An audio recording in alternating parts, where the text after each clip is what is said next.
All right, guys, welcome back to the shop. This is phase 3 of our 3.5 EcoBoost build up for our 2011 through 2012 Ford trucks. Now, in this particular episode, we're going to cover installing the heads, the injectors, and all the timing components. I estimate this video will probably be around 2 hours long, maybe a little longer, it just all depends on how it goes. And let me remind you once again, please like my video, subscribe to my channel, and click on that bell so you'll get notifications every time I load up another video. Everything helps, guys. If you can, please consider making a donation to my channel. It will help me out greatly with the cost of a lot of this stuff, especially this new GoPro, the new editing software that I have. It's made a lot of difference, and I couldn't have done it without all you subscribers, you guys that have actually donated to my channel, all you guys that click the like button. I really appreciate it. And with that, phase 3 starts now. As you can see over on the table, I've got a new set of injectors. Now, I buy the injectors, injector rails, everything all put together. The reason being, I don't have to have a special tool to put the seals on. I don't have to chase down the injectors, try to find deals on the injectors by themselves. I get new fuel rails that don't have any contamination in them, new sensors on the back, new wiring harnesses. And for the price that I get them at, that's a really good deal. We got new Ford head gaskets, timing chains, guides, adjusters, water pump, everything that we need to have to go ahead and rebuild this engine. Up here I've got ARP head studs. I went ahead and bought head studs for this particular engine like I did on my 13 FX4, just to help get some clamping force down on these heads. Not that I've had any failures, but I just prefer to have ARP studs instead of bolts, especially torque to yield bolts. Also, I've got the rod head over here, and I've got it already tore down so we can get going on this video. Camshafts, the hold downs, everything, it's all stripped off. The only thing we still have in are the buckets on the valves. What we're going to do first is we're going to assemble the head all together with the injectors first, and then we're going to move on installing the head and then put everything back on the head. You cannot install the head with all the stuff on it. You got to strip it off. But we're going to finish off this first head, the right side, and then we're going to do the same thing with the left side. We're going to strip it down, lay it out on the table, install it, and then put it back together. Then we're going to move on to, like I said, the timing components. So here we go. You see, the first thing we're going to focus on, we're going to get the injectors in this head. So I've already got the screw or the bolts cleaned. Put them back in the head just to keep up with them. A lot of this stuff I already had pre-cleaned, but some of it we're going to clean again while we're installing. Now we'll get the injector rail. There's a left rail and a right rail, and they only fit on one way. So to figure out, just to make sure you got the right ones, line up the holes, line up the bolt holes with the slots here, and you can see you've got the right ones. Now, what I like to do, some people do it, some people don't. I like to get some spray silicone and just hit the heads with the new seals on it. Get enough slick on it that they will go right down into the head without tearing anything up, without damaging them. Just line them up, kind of press them down, get them seated with the bolts. So get your bolts started.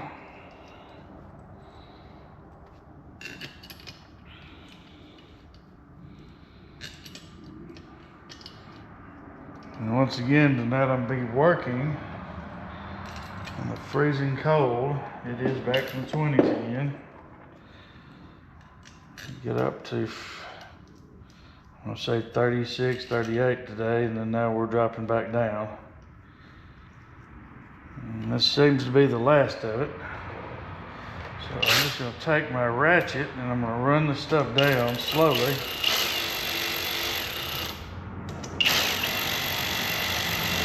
Just a little bit at a time.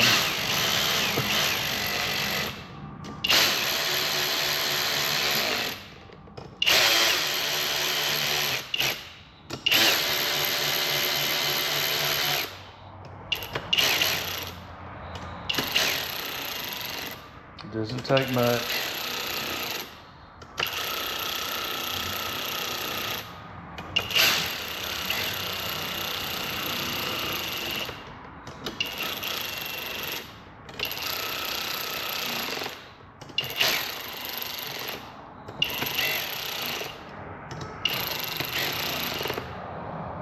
Then we're going to break out the torque wrench. We're going to torque these at 89 inch-pounds, and we have a certain direction we have to go. So I'm going to start with number 1.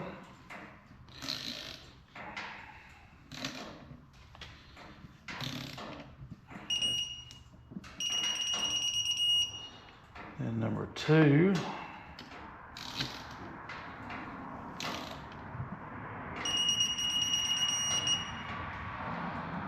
Number 3.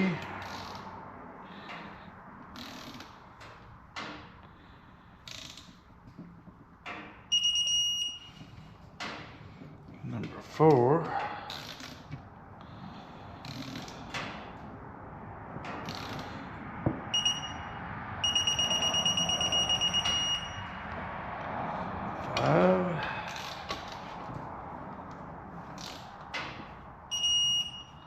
And 6.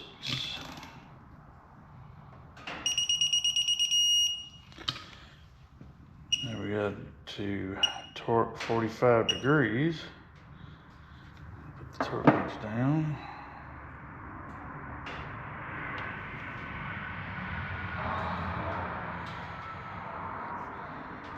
All right, starting at number 1.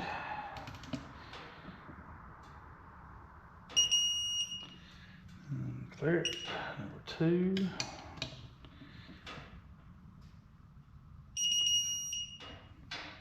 Yep. Number 3.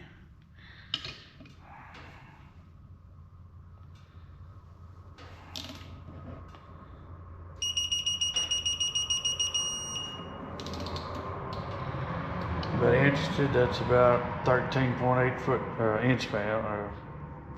foot pounds. 4.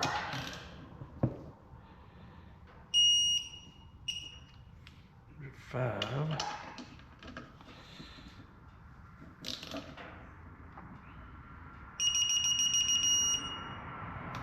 Shows 15.4. 6.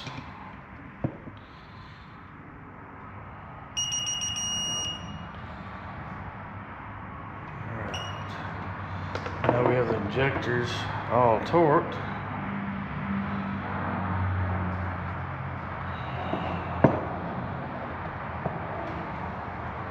Next thing we're going to do is we're going to pull out each and every tappet one at a time, and we're going to lube them up so there's no way it's dry when we get it started up.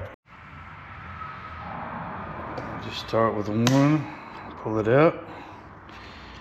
Get your grease. I just dab a little grease on the button in there. Go ahead and just put you some grease all the way around. So once it starts, it's going to move up and down to move this grease around. So we're going to put it back in its hole. We're going to go to the next one. Dab of grease, grease it up.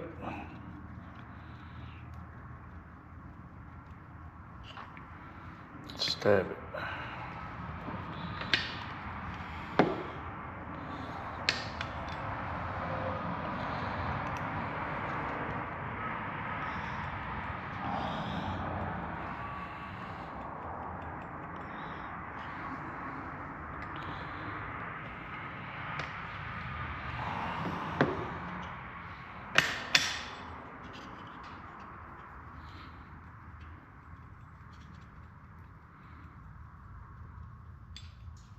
The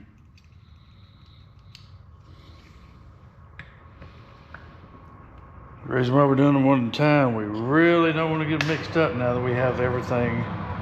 We have them each sorted to what specific size it needs. And if you want to know how to do that, I have a video on the valve clearance check that you have to do on these heads when they come back from machining.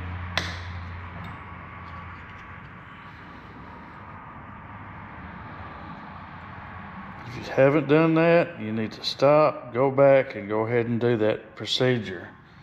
Because if you don't, you may very well be wasting your time and destroying your engine without knowing it.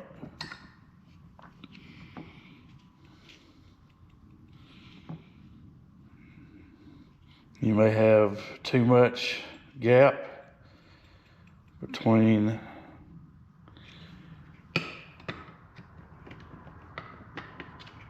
the camshaft and the tappet. You may not have any.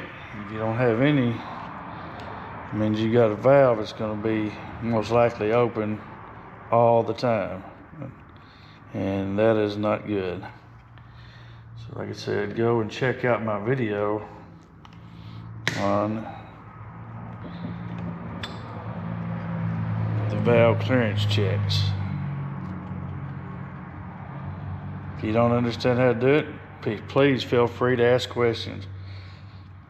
There's no stupid question in my book.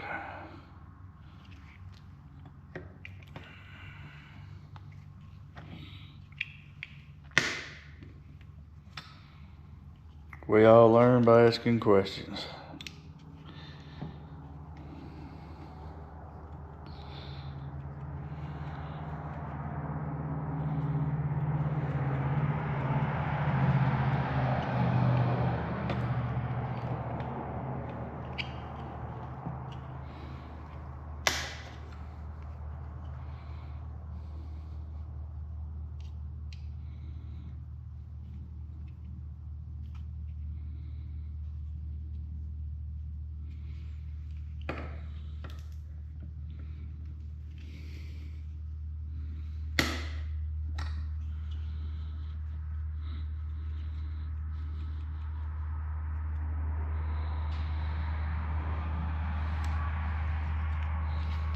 And essentially, that is why I started my YouTube channel.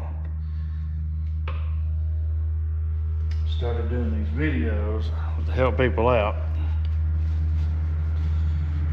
Because as you all know just as well as I do,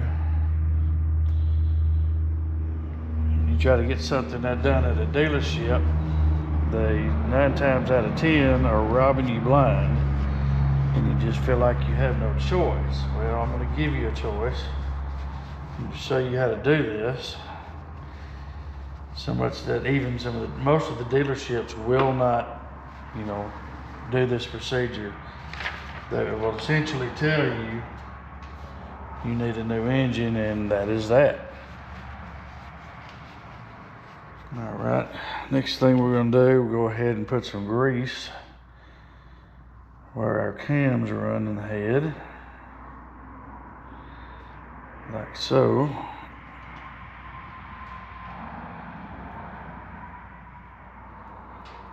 Just don't get it on the face where they mount, because then we'll be possibly messing up our clearances. Next thing we're going to do, we need to go ahead and clean our camshafts. Make sure they're nice and gunk free. They've already been washed, but I have done some work since.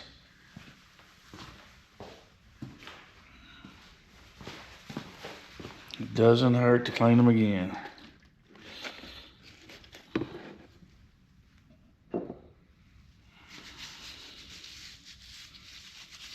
Clean the lobes, clean the journals.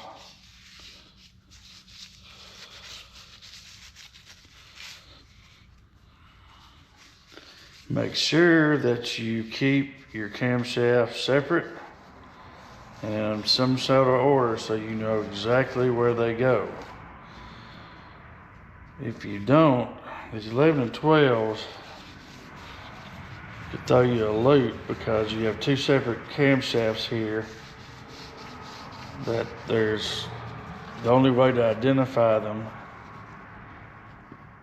is to either look up the number, which doesn't a lot of times come to anything, or call for it directly and ask them which cam is this.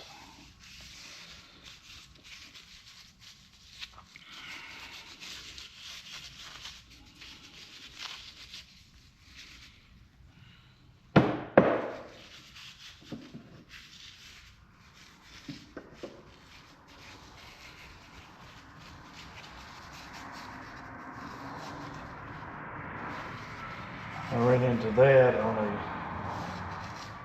donator head, trying to figure out which cam was which because they just sent me the cams out of the head, and that didn't help me too much none.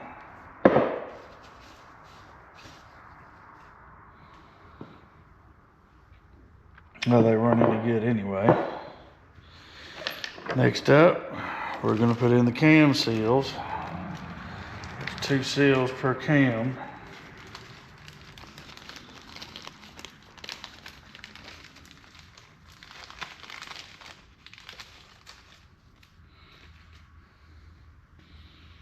So essentially it just goes on. You just slip it over, stick it in the slot, it goes in right just like that.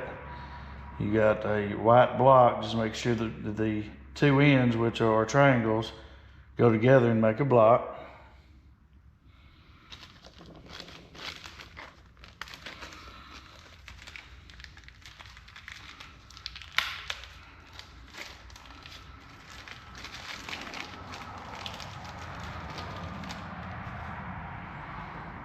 Same thing for the second one.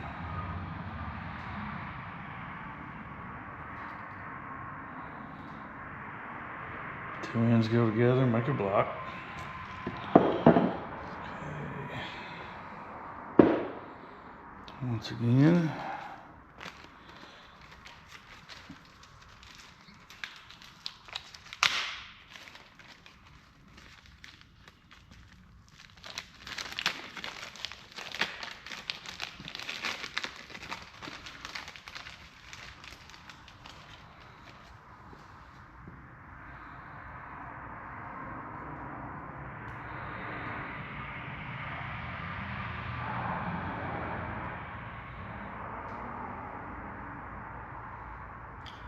Ends.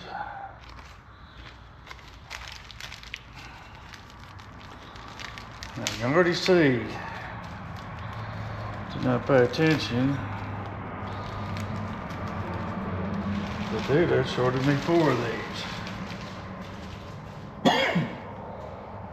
Kinda wish I'd known that. It's okay, I've got extra parts that I can pilfer from. Alright, got those on there. Go ahead and close up our alcohol, our mineral spirits. And let's go ahead and grease these up.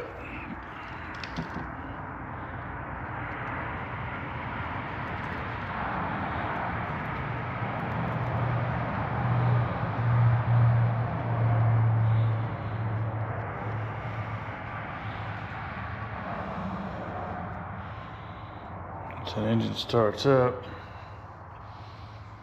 it's going to lubricate those.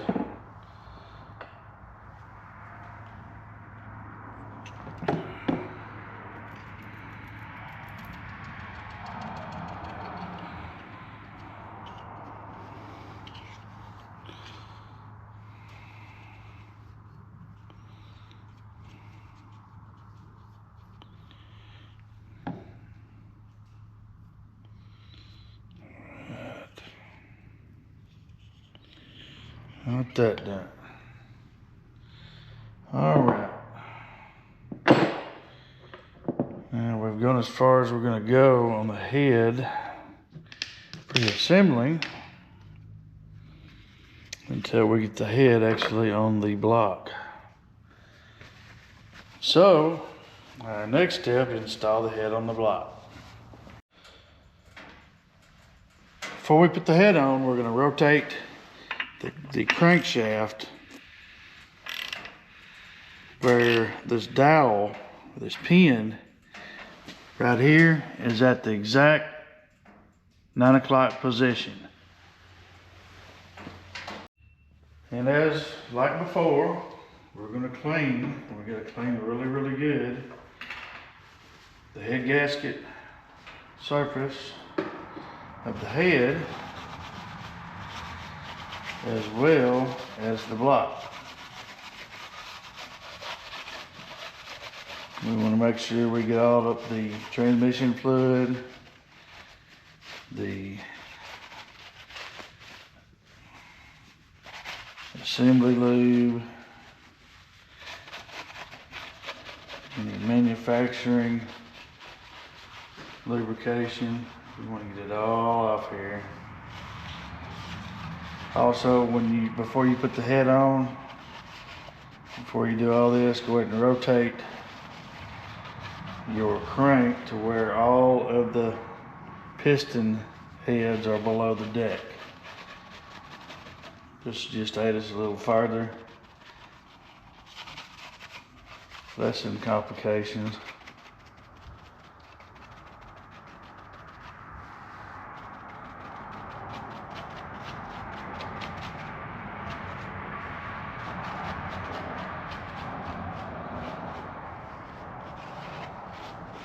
You know, I wish they actually made a lint-free paper towel. I have not been able to find one yet, even the expensive ones that we use at work are not lint-free. And they say they're lint-free. They are very expensive paper towels, just like, basically like this here.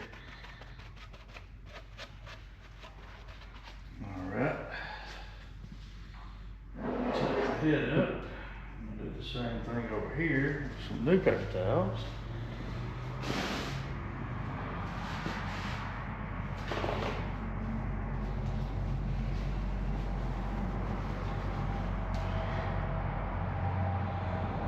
I don't want to name the brand, but I tell you, I wouldn't pay that for them. It's nuts what they cost.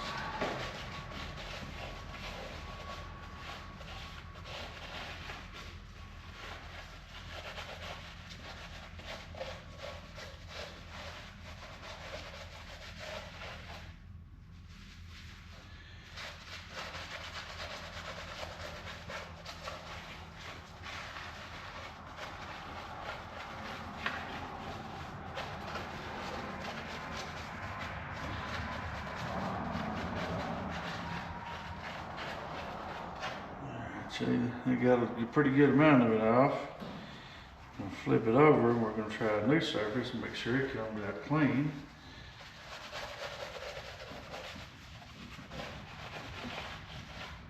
Little cleaning now may prevent a whole lot of cleaning and work later.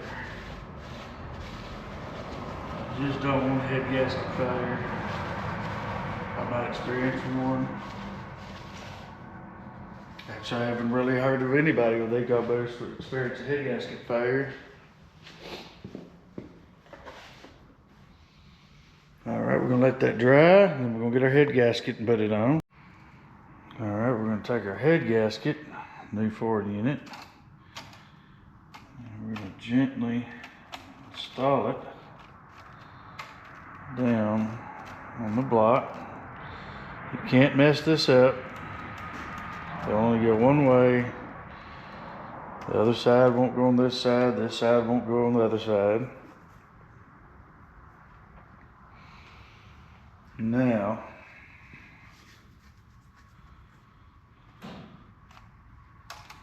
we're going to get the head.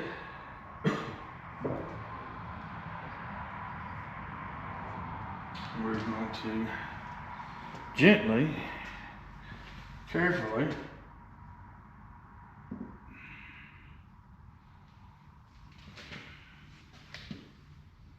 install it on the block.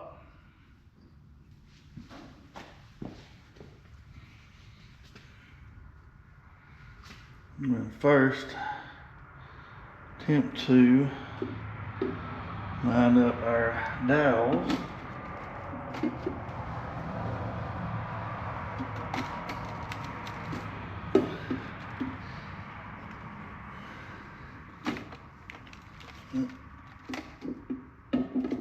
There we go. There. Now the head is on there. Next, I'm going to go ahead and break out our ARP bolt or studs.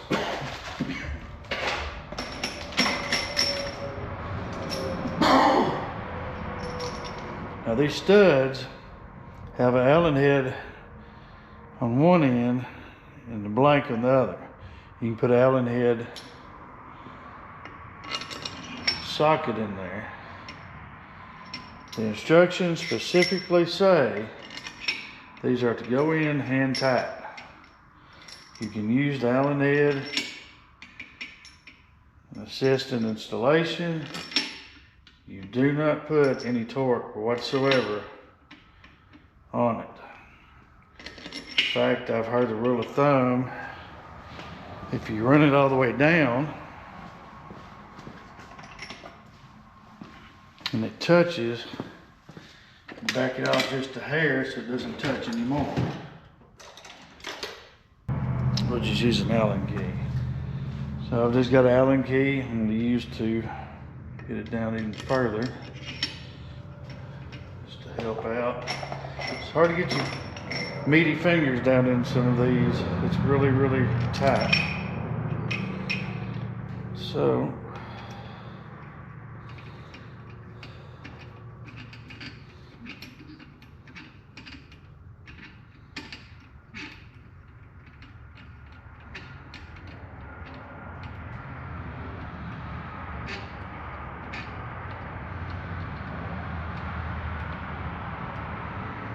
one reason why you don't really want it touching at the bottom, or you don't want it bottoming out, this is an aluminum engine. And these are not aluminum studs. So it bottomed out, I'm gonna back it out just a hair. You have different rates of expansion between aluminum and, let's say, steel or iron or whatever other dissimilar metal. And what can happen is almost just like if you have a metal fitting that's sealed off and it's got some water in it, and that fitting sits out side and it gets into the 20s or 15s or whatever. That fitting, that little bit of water, just a droplet of water, if it gets in the right crack, the right part of it, when it expands, it'll bust that fitting wide open. We don't want that to happen. We don't want anything like that to happen, similar to that.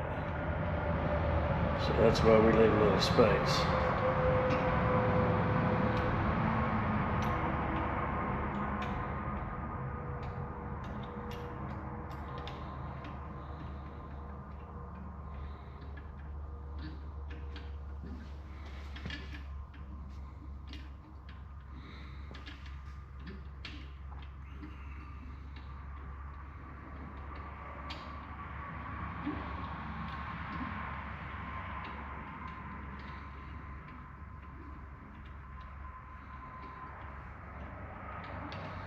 It's a little bit tedious. I might go ahead and speed this up and you won't even know it. But it is important for everybody to see how this goes.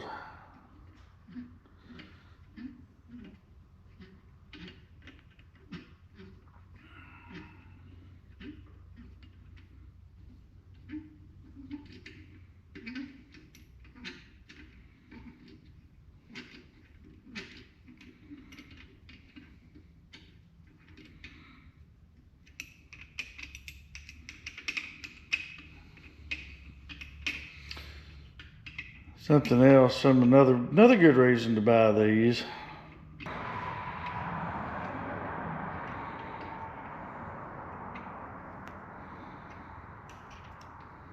Like I was saying, another good reason to buy these, go price Ford's head bolts, go price their main bolts. They're quite expensive. One thing I checked with ARP back in 19, and they claimed to have a set of head studs that they were developing for this engine. But I waited for parts in the almost 8-9 months that I was waiting for parts that were on back order. They never did develop them and put them out. Well, here we are, 2025. I checked with ARP and they still don't have any main studs for this engine, which is quite shocking.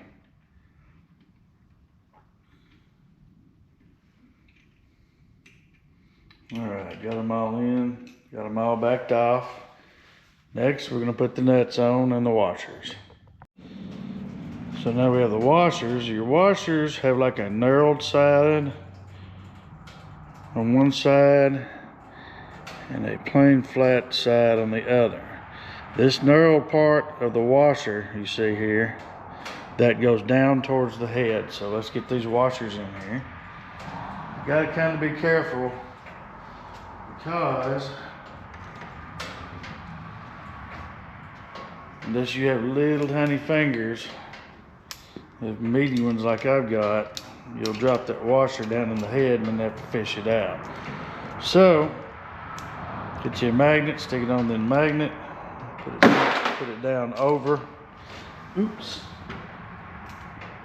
put it over the stud, push it down with your finger. Over the stud, push it down with your finger, pull the magnet off. This is by far the easiest, least complicated way of doing it. You don't want to spend all your time trying to chase down a washer that fell somewhere in some hole. And you definitely can't leave it there. Okay.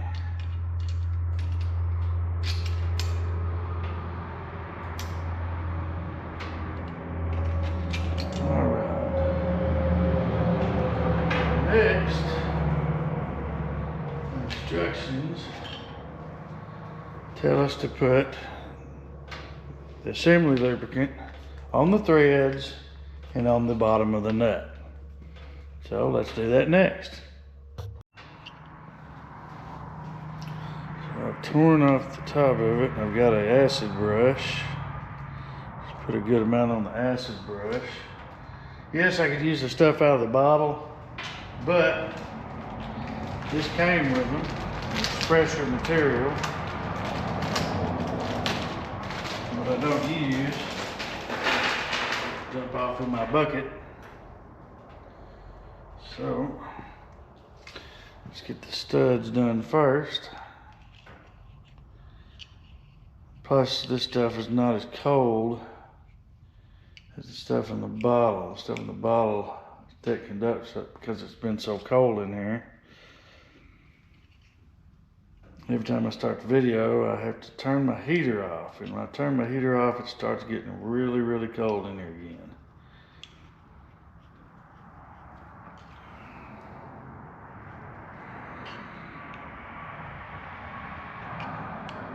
And this stuff's been in the house a little bit.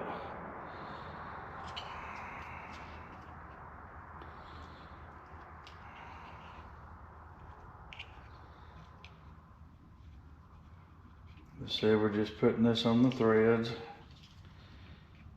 Not going too crazy with it. Just get enough on there. Cut the threads. Kind of run it around on it. Remember, you only got one package of this, so you need to save at least half of it. Some of it for the other side. Got our nuts here. Go ahead and do you 8 of them.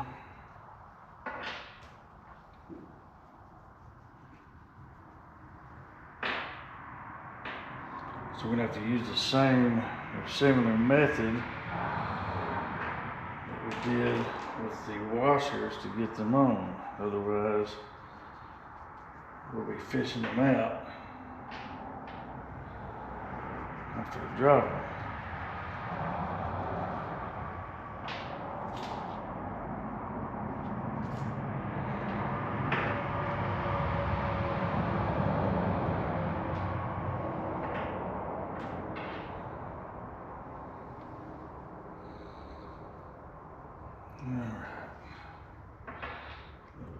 This one here.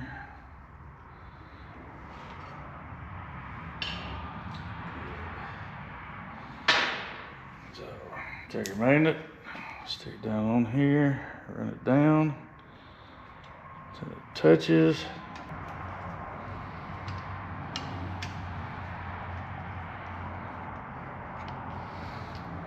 Like I said, we get our socket, put it on an extension. Put over the nut and run her down. Next one, stick it on the magnet, put it down on the stud. Try to give it a little twist so it'll stay. Put the socket on it and run her down.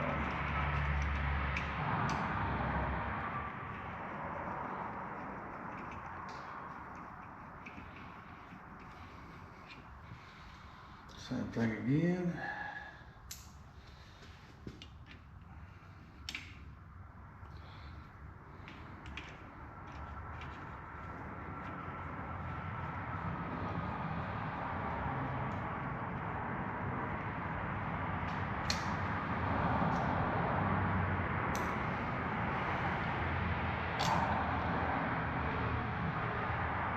Of course, if you guys, any of you guys have any questions while you're watching the video, write them down and put them down in the comment section.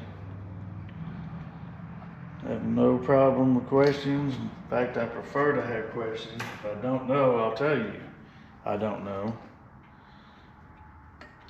I'm pretty good at this, but I'm not by far a complete expert.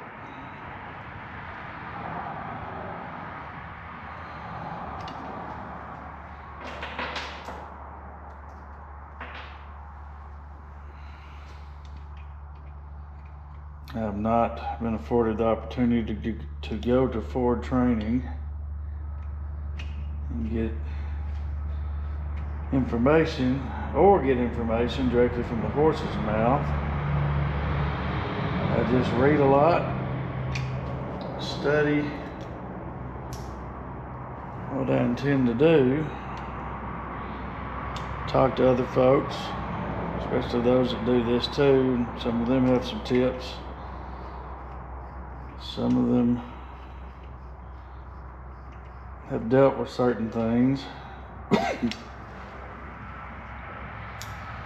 Sharing of information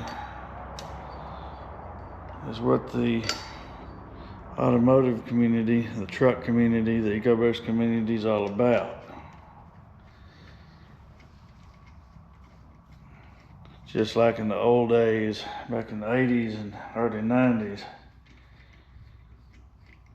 5-liter Mustang days. You had the 5-liter Mustang guys, you had the Camaro guys, 350 guys.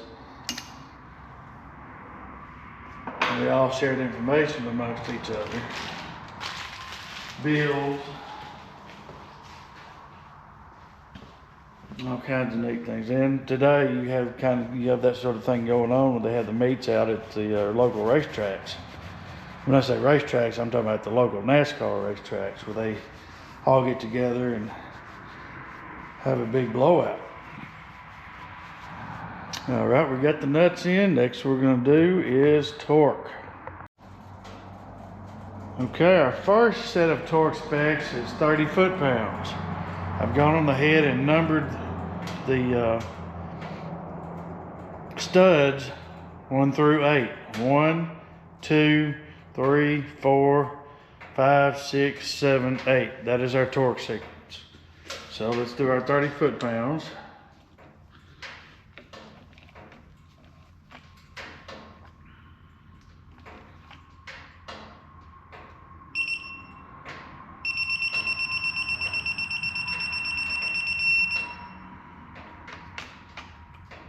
next one.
Eight.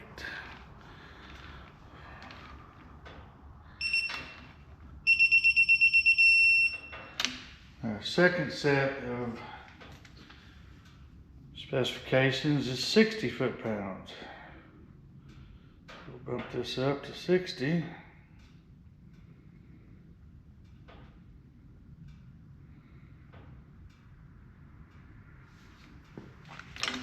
Start our sequence again.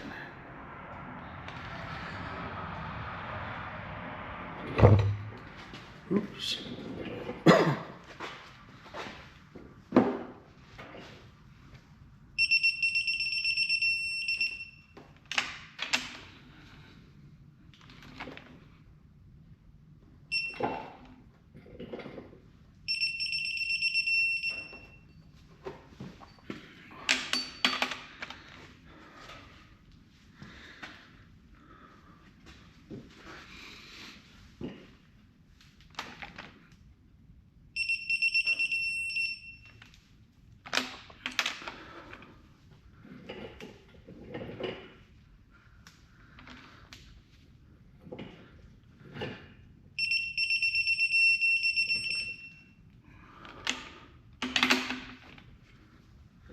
Hard to get a good spot for the camera, a good spot for torque.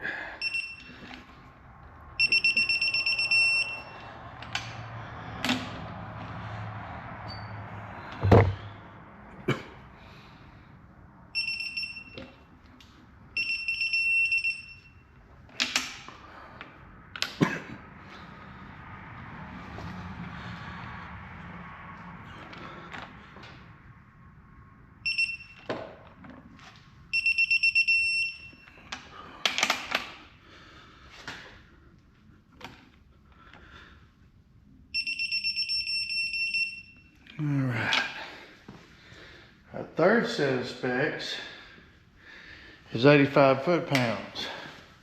I'm gonna switch over to the clicker.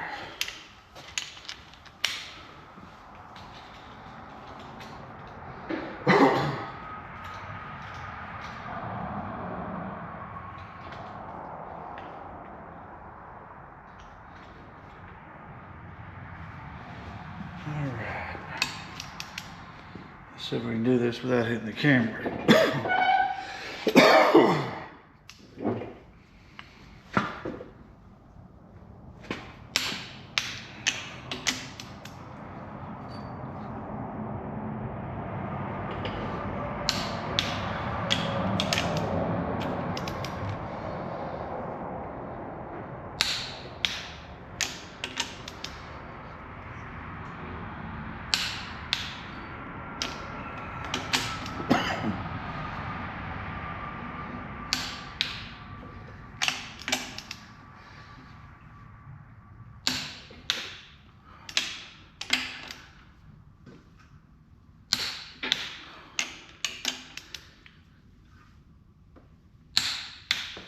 Okay, and our head is torqued. Now, if you want to know what the specifications are and the sequence, you can go on ARP's website and get a copy of that there, or it comes with the studs when you order them.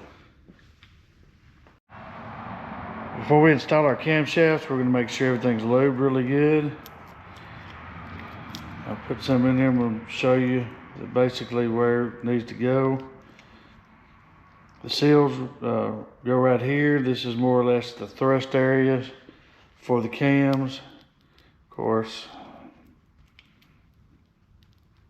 we lube these.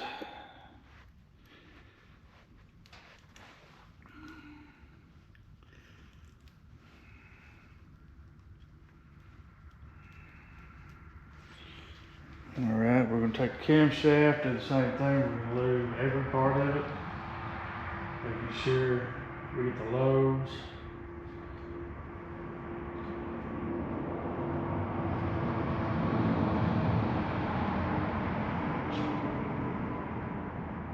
As well as the thrust disc.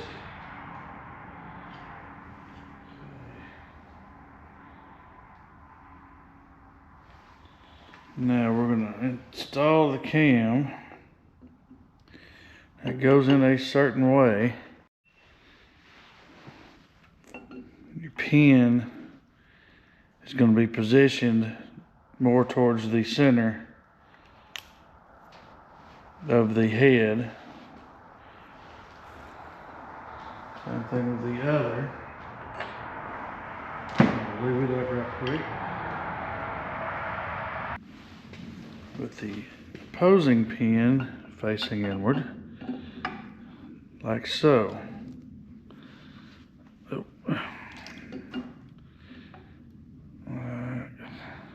More or less like that. Now, we're going to have to reposition our seals. We're going to have to rotate them and put the gaps at the 12 o'clock position on both camshafts. Reach in there and just rotate it. Some of them rotate a little easier than others.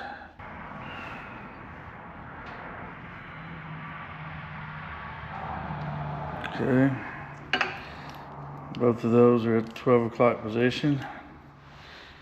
I'll do the same thing for this one.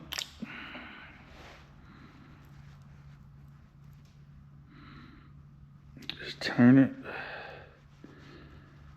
You get it up there. And then, according to the book, it is imperative that you do this or the seal will be damaged. Because it actually turns and the seal sits still, I believe. Alright, we've got that on there. Next, we're going to put our cam caps on. We've got them lubed already. They are numbered. This one's 6R.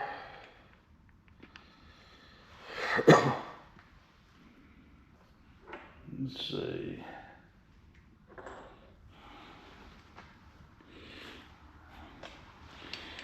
There's 2R. Let's get an arrow facing forward. 1, 2, 3, 4, 5, 6. Sorry, 5, 6, 7, 8. We got that in the wrong place. Oops.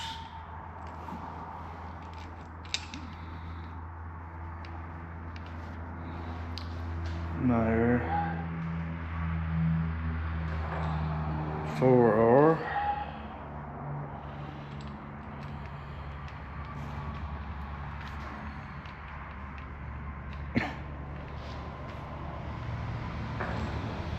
Three R.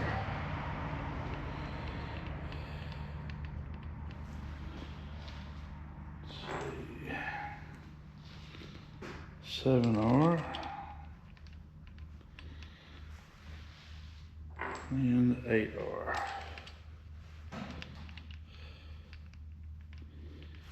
Alright.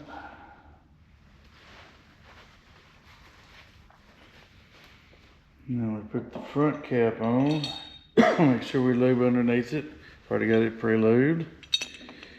So it's got, oops, it's got areas up underneath that you can well lubricate.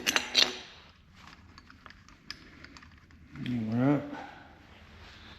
Then we have the oiling tube, which we'll end up taking back off here in a minute.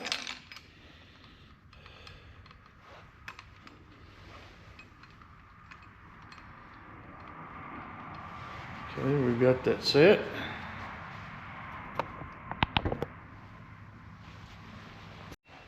Okay, here's our torque sequence, and our torque for our head is 71 inch-pounds, and we're going to follow this torque sequence here. You'll be able to read that.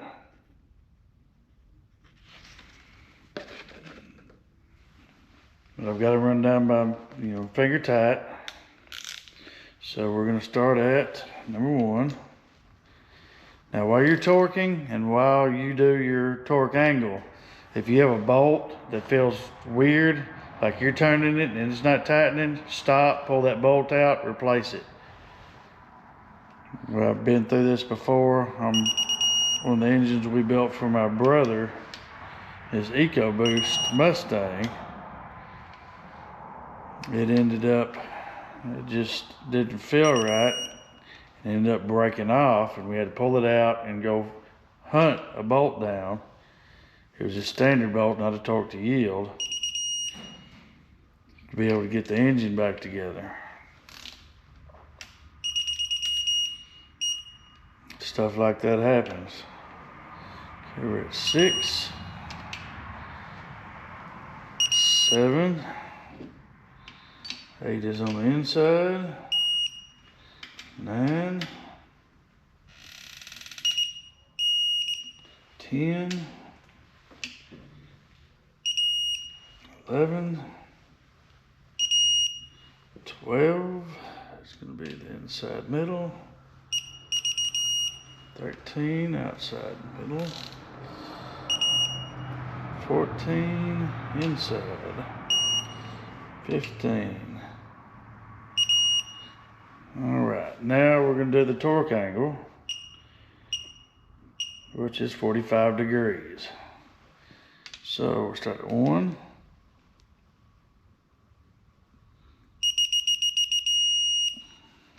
clear it, 2,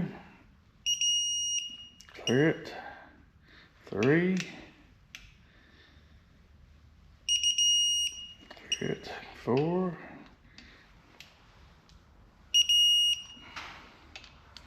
5,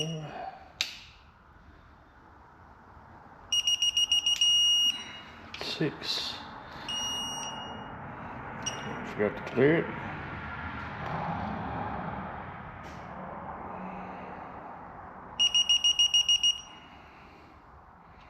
7,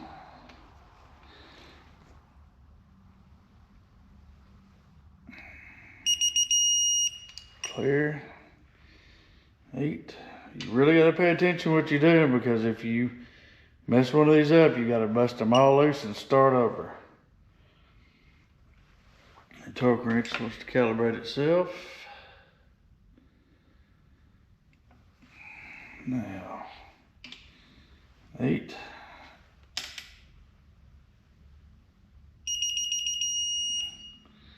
9,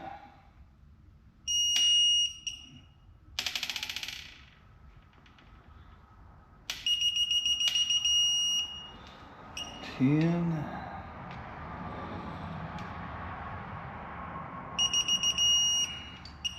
11, 12,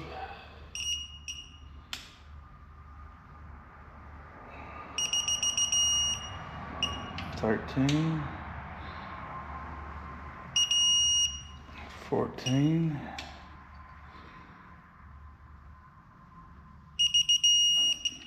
15.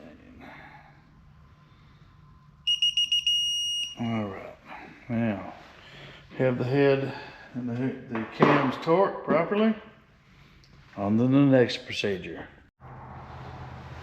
Next, we're going to take out the oiling tube right here.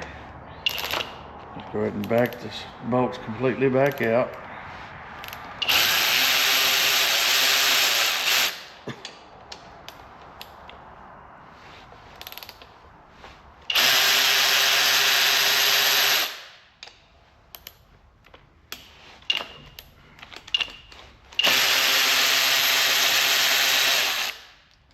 remove the tube.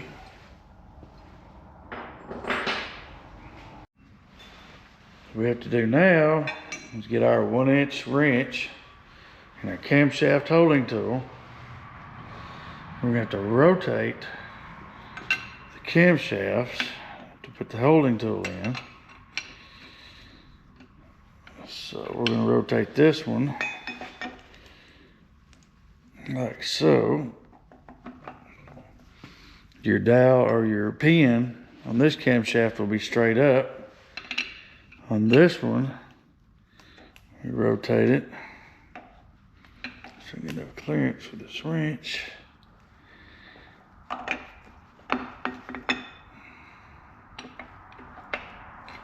Your dowel or pin is going to be pointing inward on that particular camshaft. Now you see our holding tool is now in place.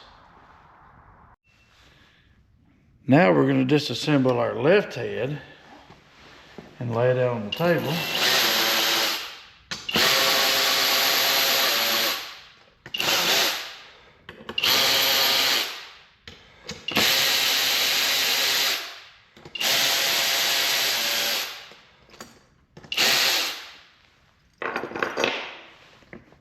I try to keep things in order, lay it out in order. Keeps you from guessing later.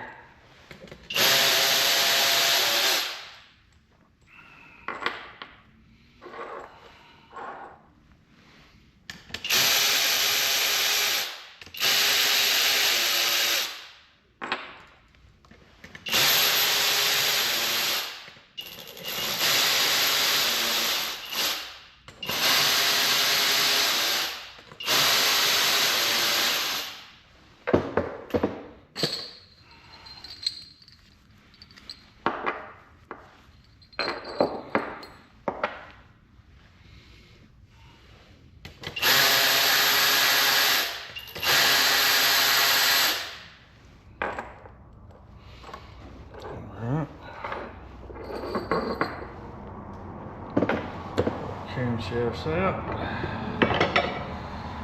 One side. Another.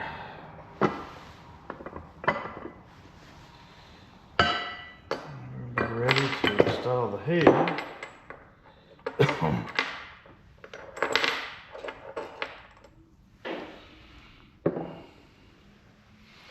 Got to put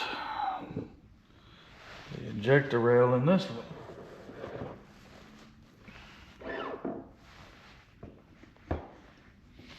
So I'll take the bolts out.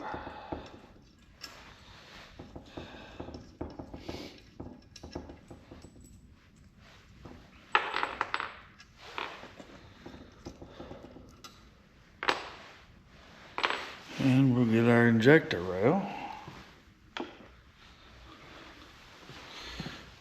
Once again, I'm going to lube the seals.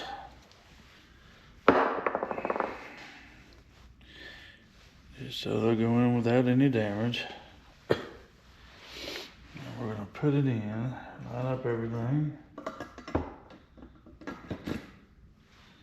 Let it fall in there.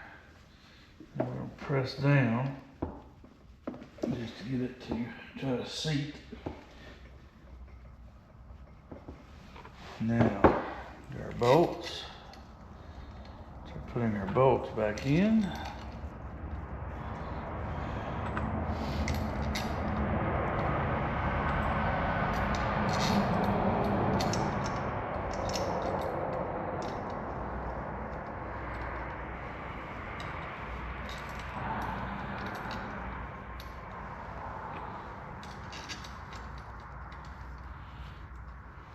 And we're going to start running it down.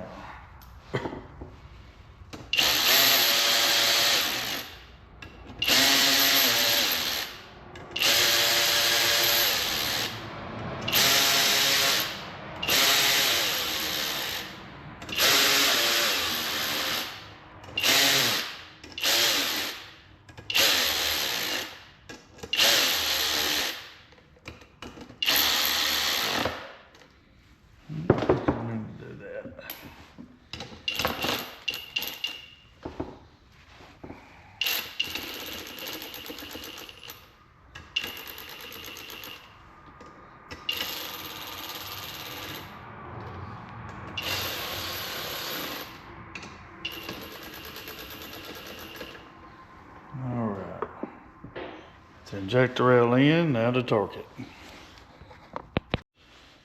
So once again, we're going to go 89 inch-pounds.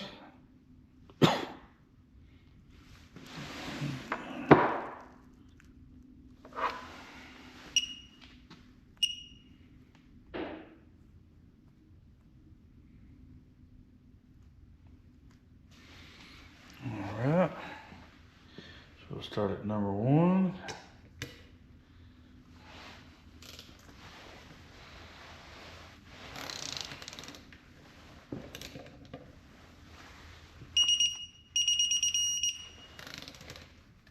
Two.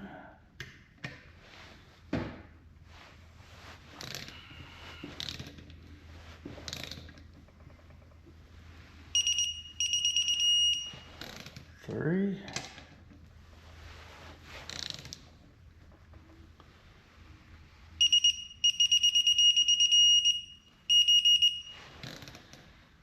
Four.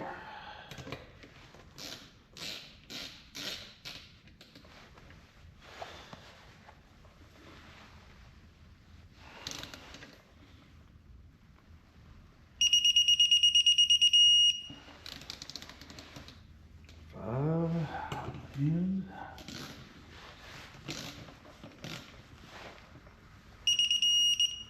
and 6.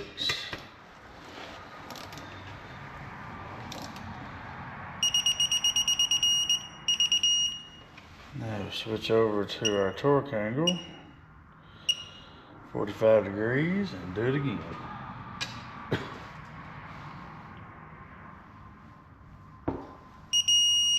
One, clear. Let's see, 2, clear, 3,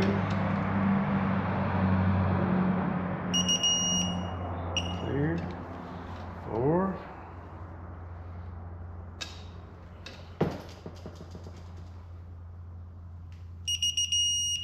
clear, 5, clear, and 6.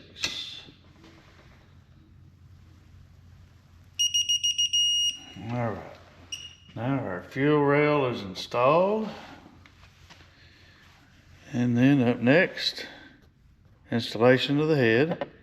Once again, we're going to start with the cleaning of the block. And then we'll move over to the head.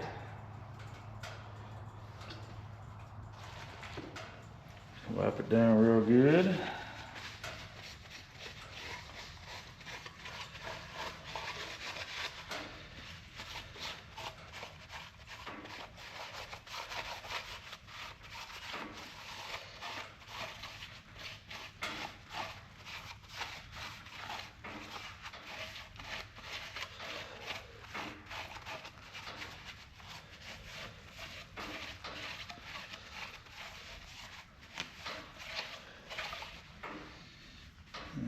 Flip over our cloth, our towel, and do it again. Make sure we get all the mess off we can possibly get off.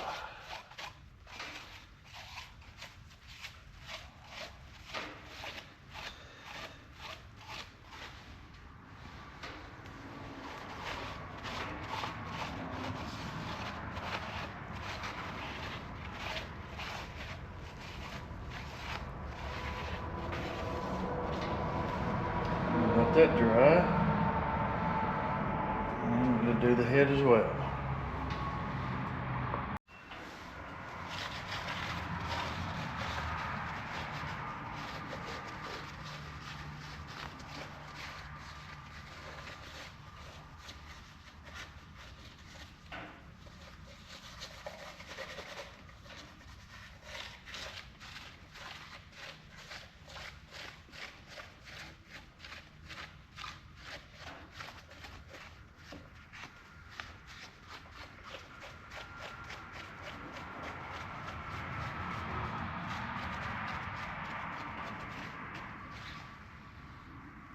Okay.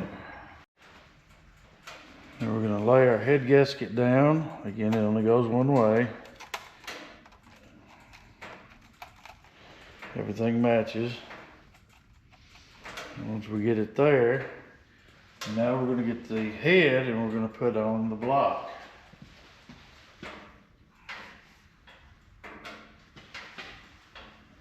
Once again, it's heavy, you got to be careful.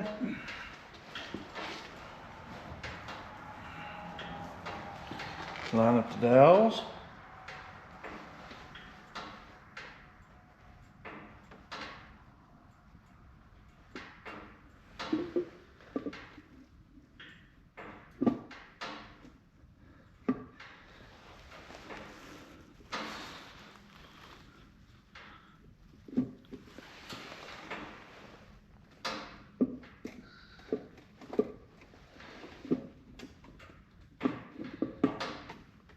There we go.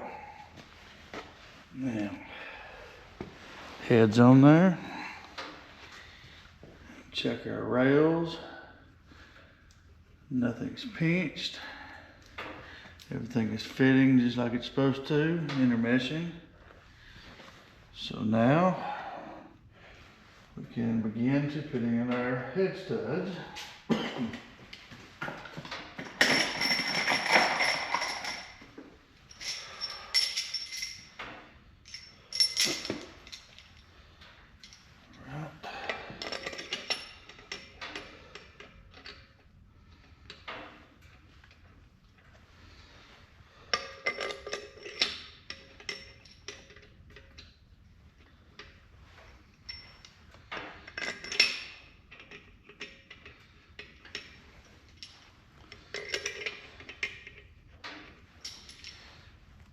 And I am doing this just a little different. We will lube everything up once we get the head torqued down.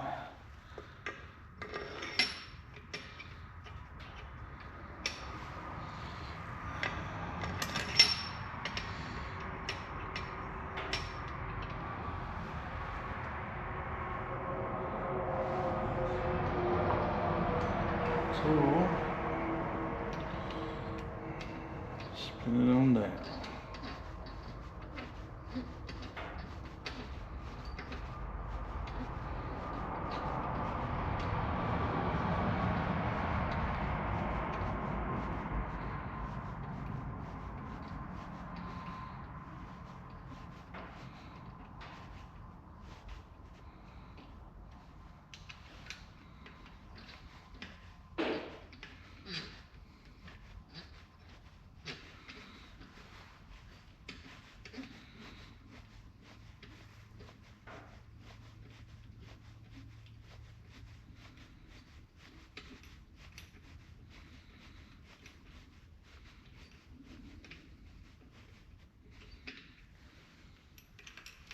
All this stuff, like I said before, if you catch it, it really doesn't make any difference when you do it, as long as you do it in some sort of a sequence that aligns with the assembly instructions, such as lubing. You can lube it on the table, you can lube the stuff once you get it on the block.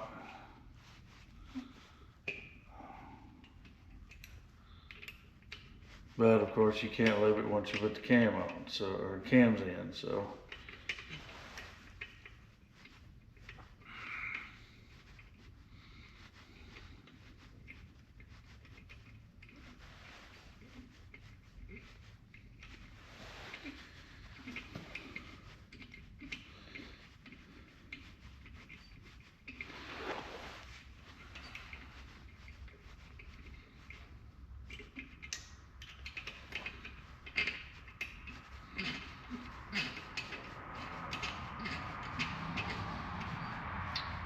And there's a good reason why I put the injectors in and injector rails on before I install the heads.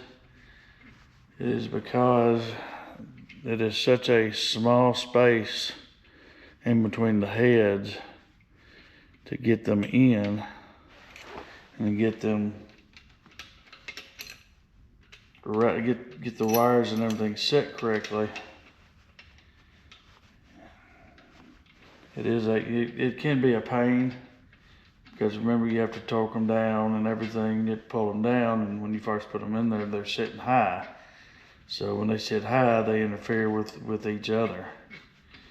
It doesn't really work out that great. You can do it. It just takes a pretty good amount of patience.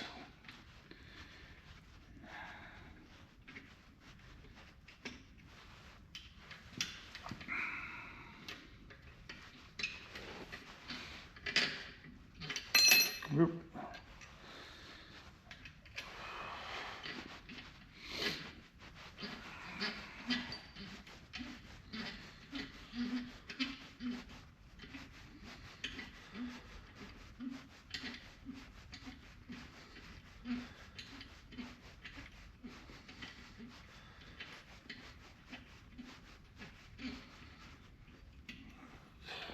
And the last one here.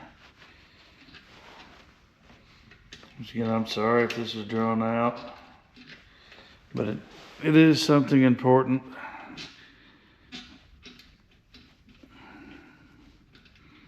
I did want to make sure I distinctly showed how to install these. You know, you could destroy the engine if you don't put them in right, theoretically. I'm sure somewhere, somebody has experienced the problem. Now we'll get our washers, put them in.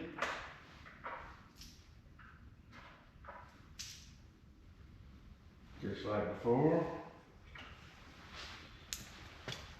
And knurl part down.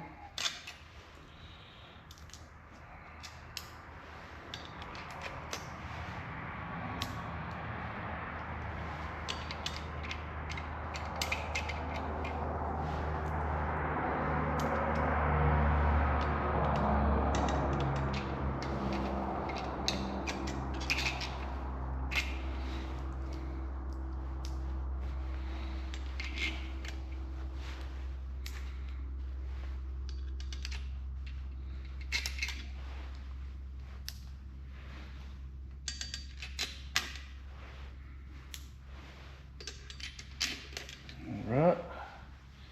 Now for our fasteners lubricant, go ahead and hit what we can here.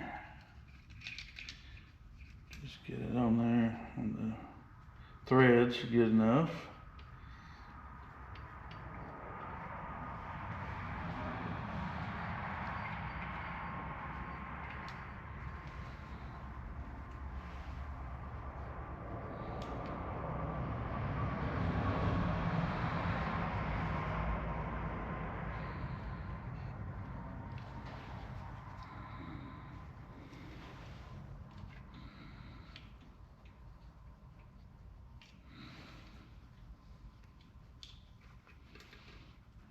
Okay.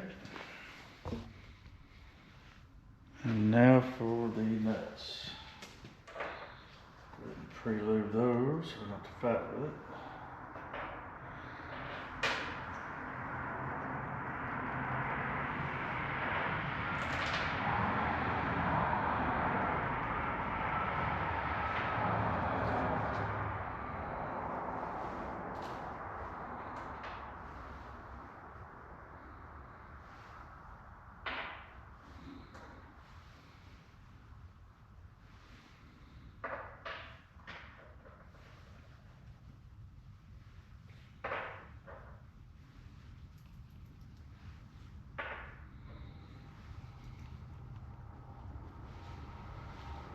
Okay.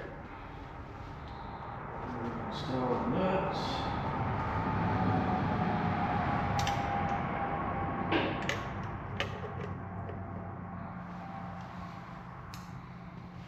Again, stick it on there and then run her down.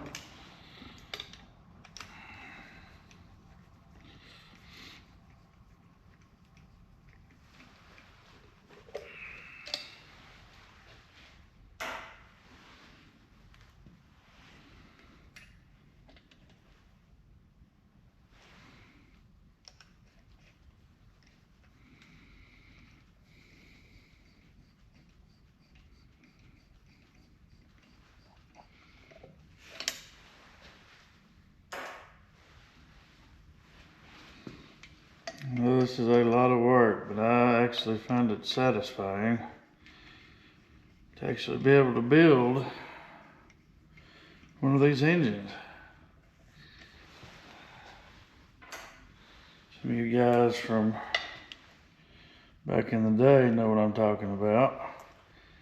If you were like a 5-liter Mustang fan, if you had a 5-liter Mustang or something similar to that,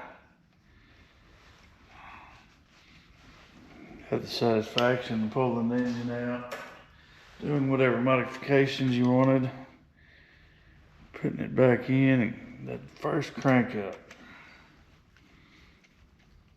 You'd go drive down the road, as I used to say. Sounded like thundering hail going down the highway. Everybody knew, oh, he just finished it. Here it is.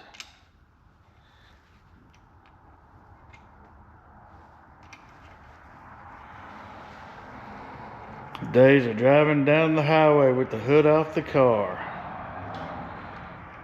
showing that brand new engine you just built.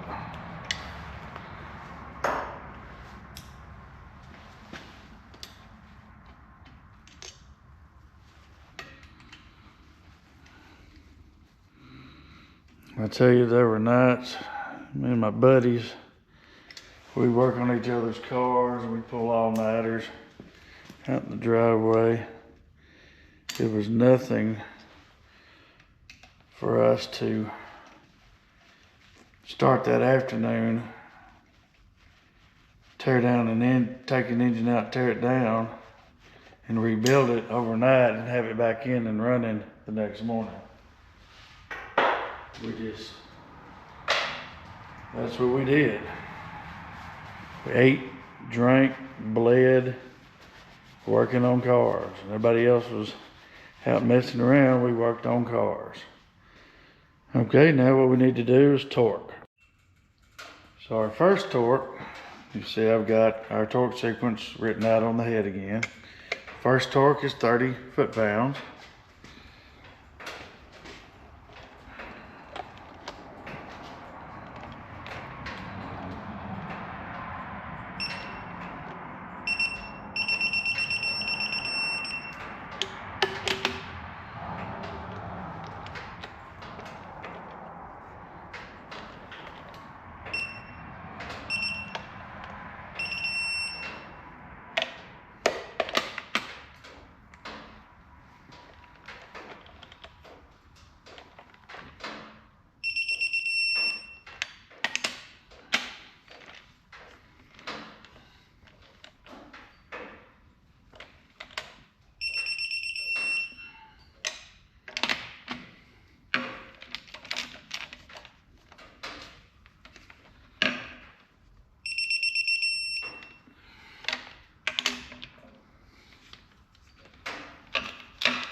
Next torque is 60 foot-pounds.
to our clicker.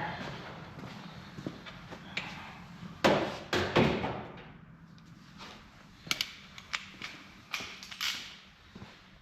last one's going to be 85 foot-pounds.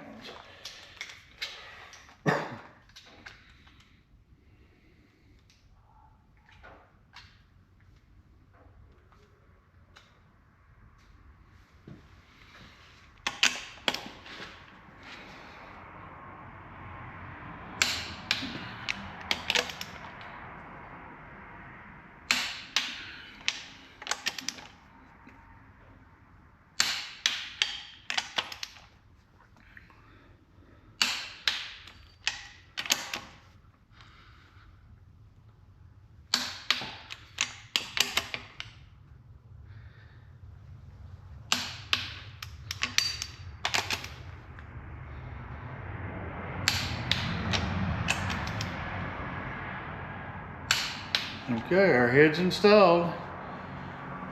Now up next, we're gonna lube everything like we did on the other head. Okay, now for our lubes, just pull our caps out one at a time.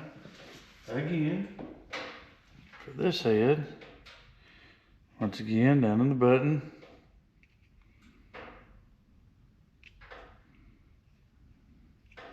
Just give them a good coverage.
Alright, with that, let's get up here up front.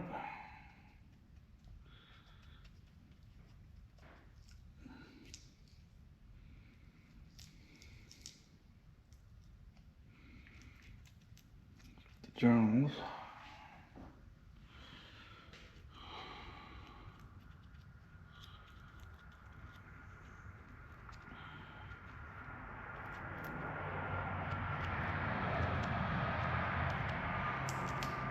And then on top of the tappets,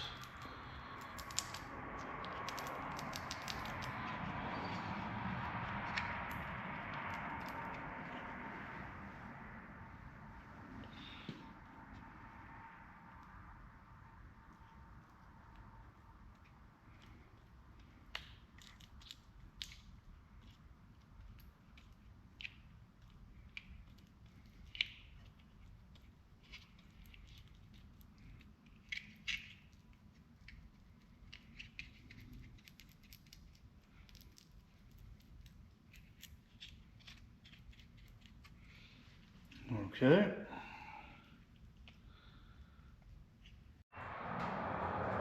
Now it's time to install the camshafts. Now they're both lubed up. Now I've got the seals on it. I strategically put the seals on this time where they will fall in the 12 o'clock position instead of me having to work them around. This is the correct position for that camshaft. And this one, there's two positions that they need to be in. This one, the pin on the front of the cam needs to be at the 12 o'clock position. This one needs to be more or less at the 1 o'clock position. So now we got them there. The seals show at 12 o'clock, both of them, or all four of them. Now we can put the cam caps on. So let's go ahead and lube them up.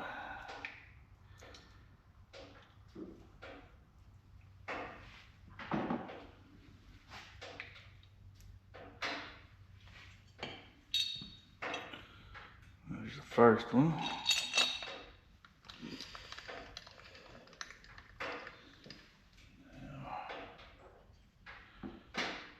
Bottom three.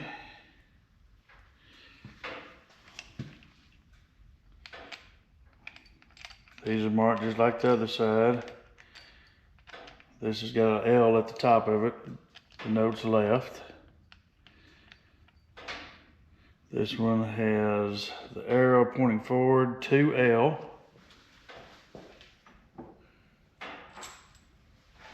This one also has an arrow pointing forward, 3L.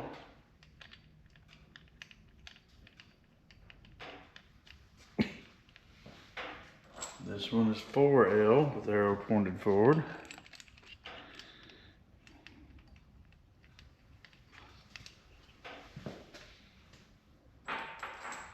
Next row up, this one has 6L.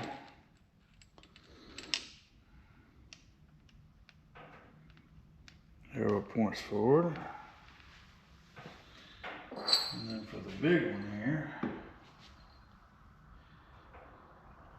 it's obvious which direction this one goes. So it has an arrow at the front of it, pointing forward. This covers the last two camshaft journals. So we got them on, we'll run them down, as we did before.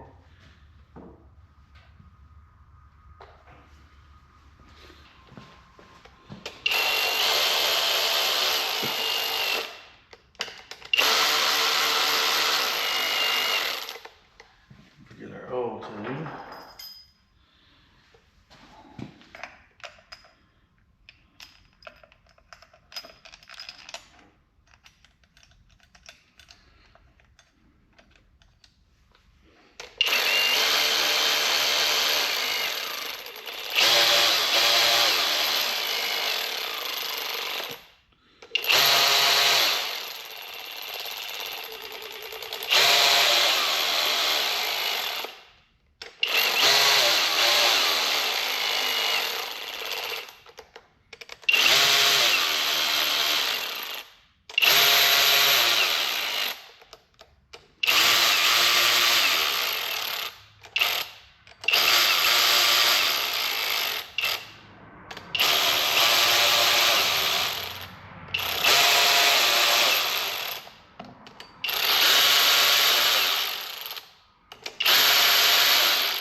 For our torque wrench and our torque pattern.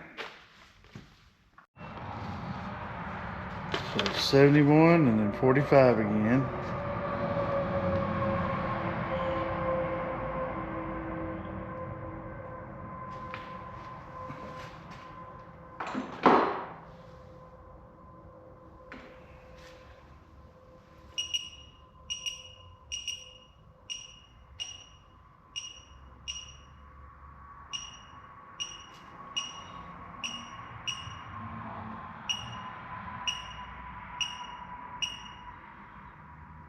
71 inch-pounds.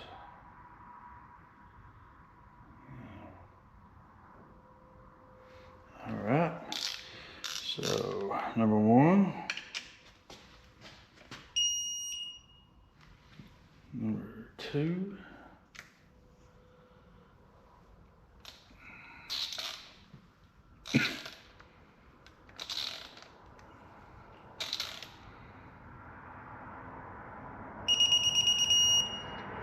number 3,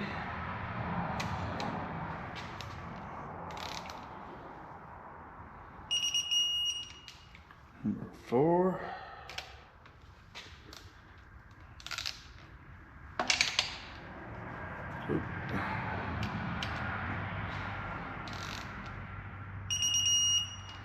five, 6,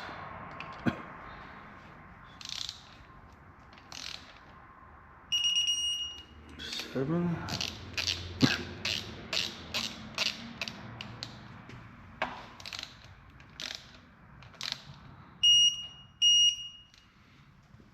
8. The inside corner here.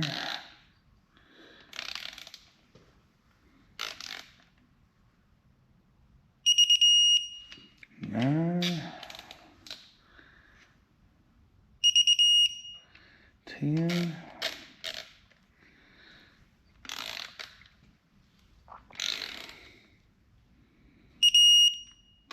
11, 12,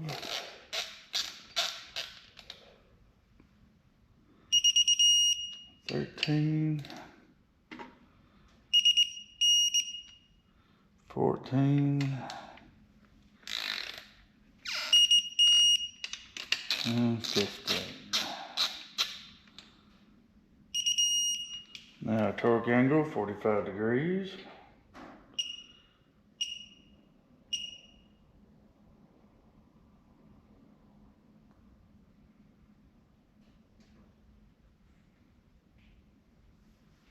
Okay, start with 1.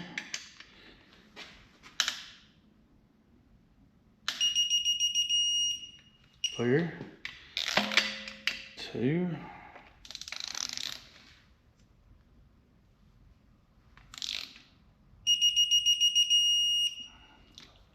Clear. 3. 4. Let's see.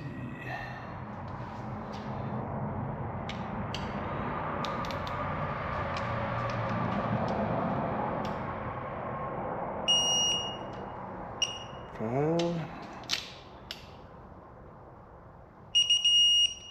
6.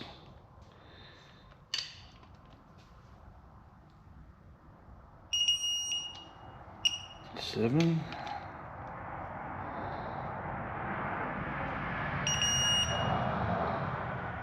8. Let's see.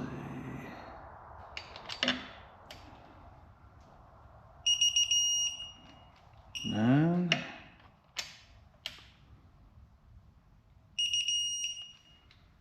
10.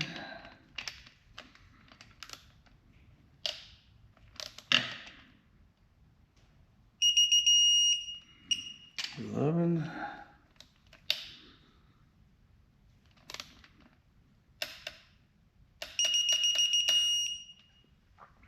12.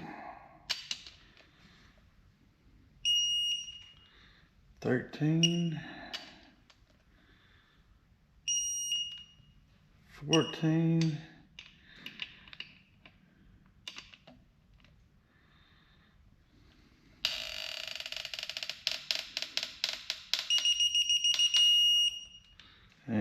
15.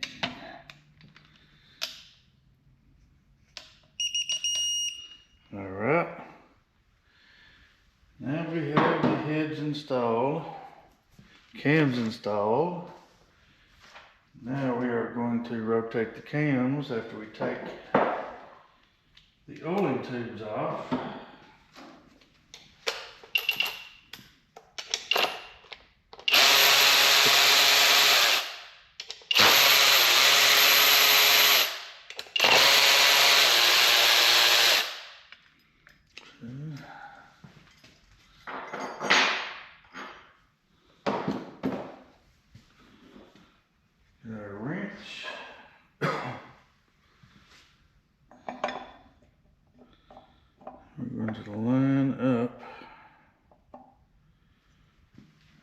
these so they will work correctly.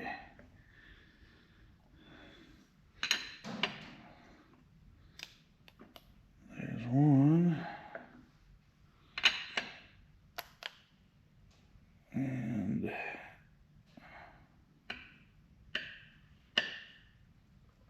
I don't like how that feels. Oh, I'm hitting something.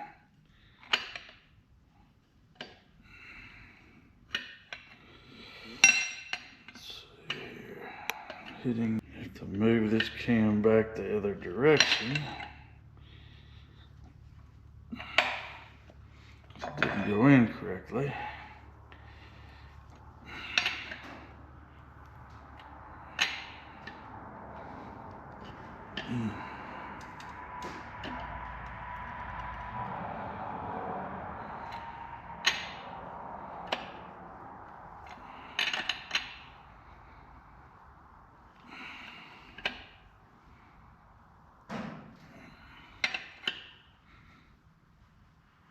There we go.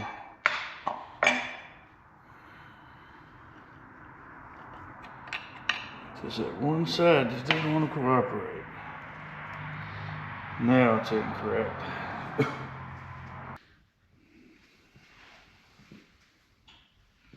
Now I'm going to lube this up. This is the roller tappet for the high pressure fuel pump. Goes down and rides on those lobes on the camshaft. Alright, we are done with the head installation for right now. Now we're going to move to installing all the timing components. Alright guys, real quick, I want to show you something I had on the table, then I moved it earlier and forgot to move it back. If you can look way off in there, you see, let's see if I get a pointer on it. Right here, I'm sitting there with the pointer right now. Right here and another one back here. That is your knock sensors. I did not put the knock sensor on either one of them before I installed the other head. So through sheer luck and some skill, I was able to get, the sensors in there and the bolts in there and tightened down. And the way it routes, it comes out the back between the heads right here. Here's another look from the back side. You might be able to see a little bit better. But that just happens. Like I said, stuff happens. I was able to recover from it, didn't have to pull the heads off. Now to begin our timing portion of our build, we're going to start with the main chain guide, or primary timing chain guide, which it comes with a gasket. I would not suggest reusing the old one because you have to tear part of the engine down to replace it if it fails. You don't want this gasket to fail because it'll dump, coolant on in your engine. But if you do reuse it, you got to buy the gasket. Otherwise, when you buy a new assembly, it comes with the gasket. So it's got 2 dowels. Just put it on there. And you can pull it up with the bolts. Sometimes it just goes up there and it'll stay. So let's get the bolts. There are 9 bolts total. They're all the same length. Just put them in one at a time.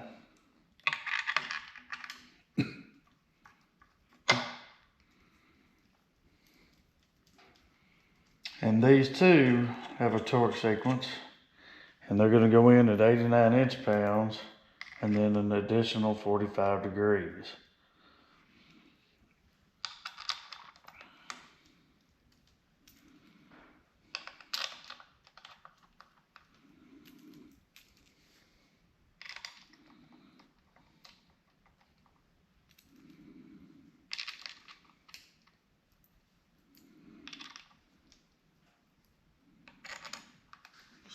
go ahead and run these down.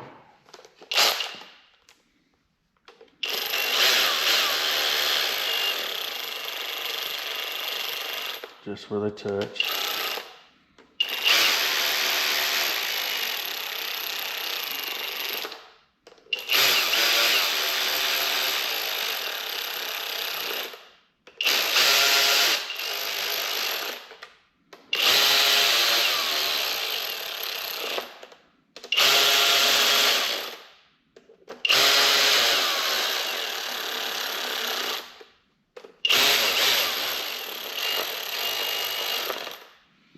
All right.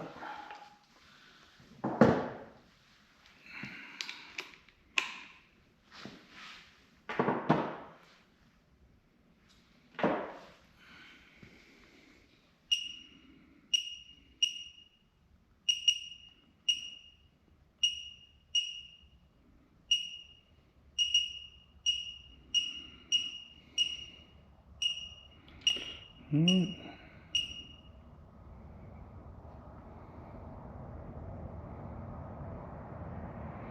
89.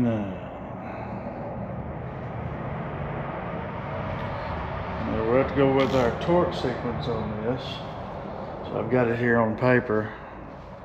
That is the sequence if you can see it. So we're going to start number 1.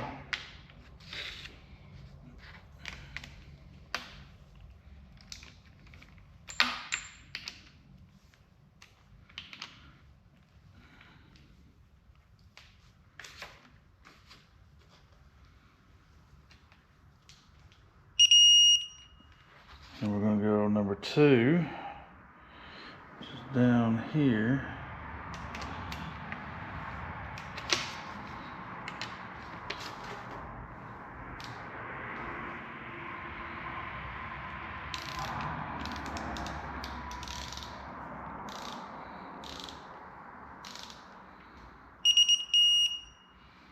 All right, number 3.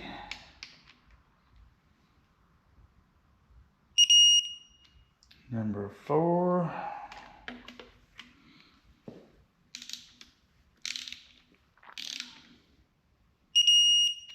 Number 5. Over here. 6.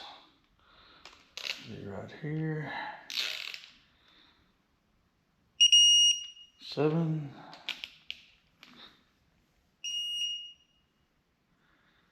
8.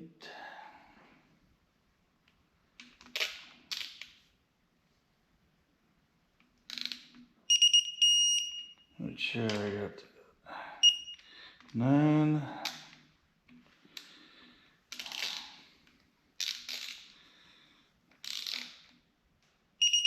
I might have hit the wrong one.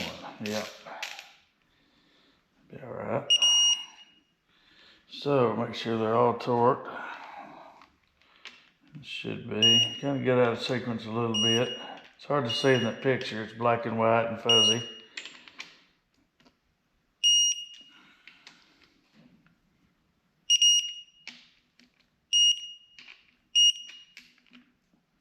Now, 45 degrees.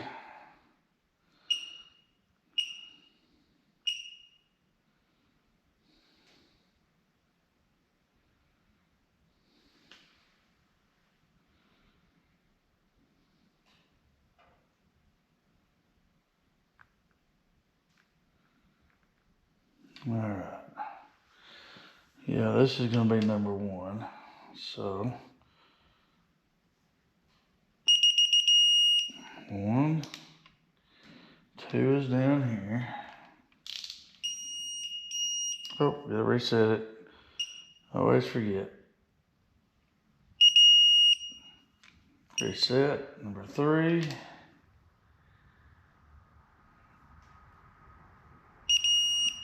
Reset, number 4. Down here.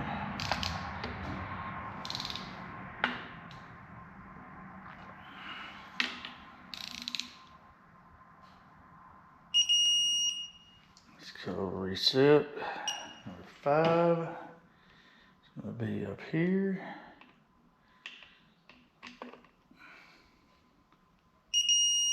6. Right here, reset.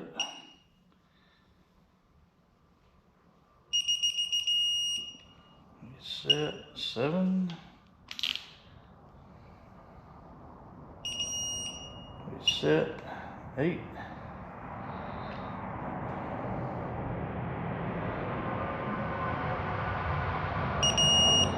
And 9. This one way out here. Okay. And we have that installed. Now the right timing chain guide.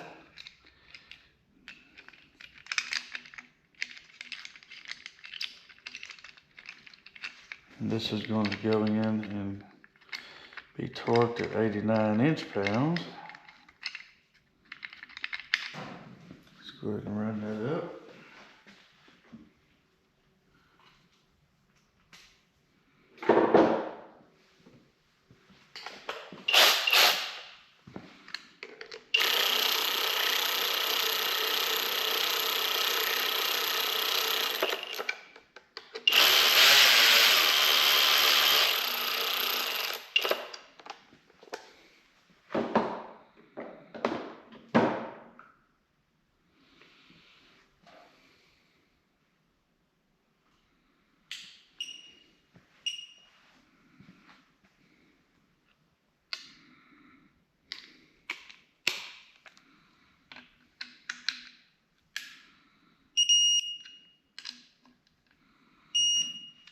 All right. Now next we have the right hand secondary chain adjuster. That's the chain. And this is pretty simple here. There's no bolting. What we are going to do is put some lubrication on the O-rings here. This is it. And this is one of them. It says left and right in the book, but they both have the same part number. Just put a little lube on it. And she goes right here. Just take it. And I have to work it off in there. Get the O-ring past the stop. Get this O-ring in there. Now, we're going to take the bottom portion of it, which is a separate, sold as a separate unit. I don't understand why. You have to have one, then you're going to have the other. This is another $5 that Ford can get from you.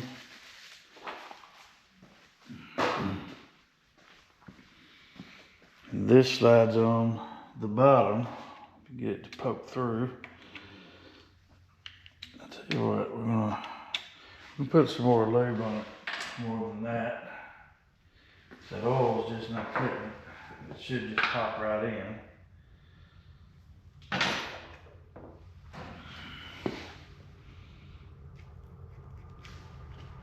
So I'm gonna put some of this assembly grease on everything. And then try it again.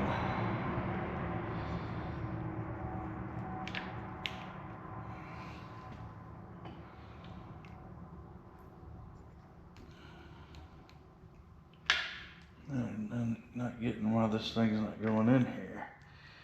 Usually there's a snap.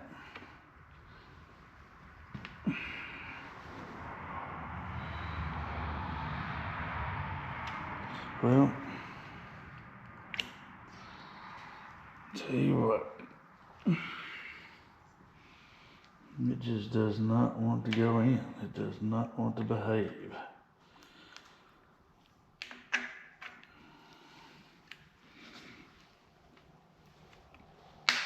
There it goes. Snapped in. Now we take this portion of it. It's got a relief built into it. Put locks, basically locks it in there like that. So this part's in there and it's locked in at the bottom, won't come out, and these are guides. So while we got it, let's go ahead and put a glob of grease or so on it.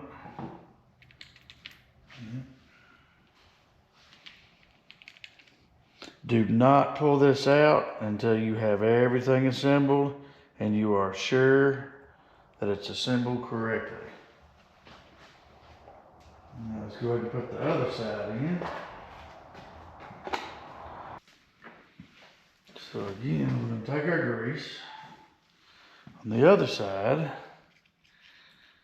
let's just go ahead and make sure we get plenty in there again. That should be enough to get this to pop right in there. They say there's the first time for everything. This is the first time I've ever had this kind of difficulty. They usually go in immediately, perfectly.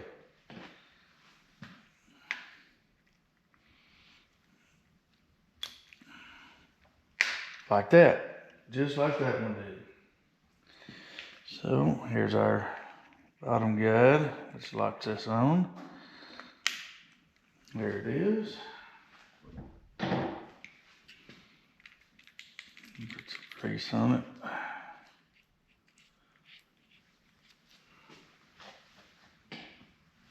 Alright. We got the two secondary tensioners installed. So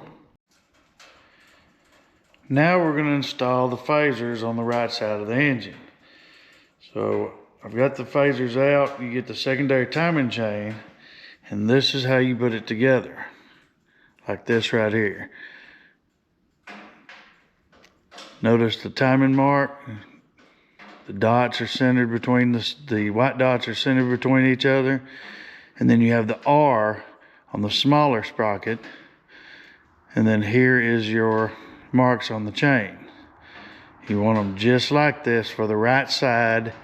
And this is the only side we're doing right now. So, we're going to take them.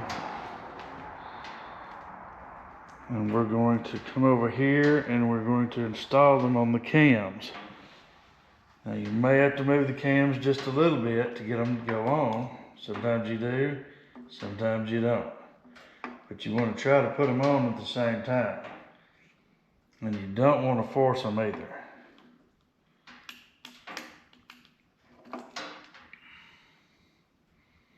Let's rotate it over a little bit. Oop. I'll slip that off. It's real easy to get the chain knocked off when you're trying to get these on here at the same time. Just start over, put the chain back on it. In the right position.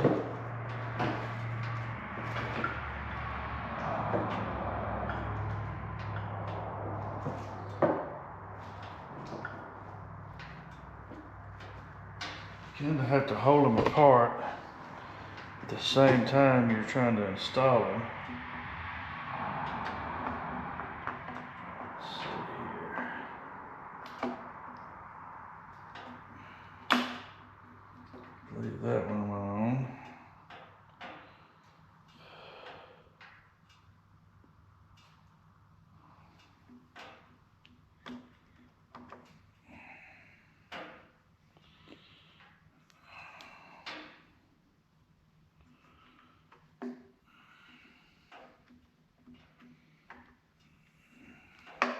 Yeah, that one's on there. This one's not quite there yet. That tensioner tab is getting a little bit in the way. So like I said, we might have to do a little moving on the cam back and forth. The cam is held in place. It's got a little slack in it. And you utilize that slack. Try to get this thing to line up.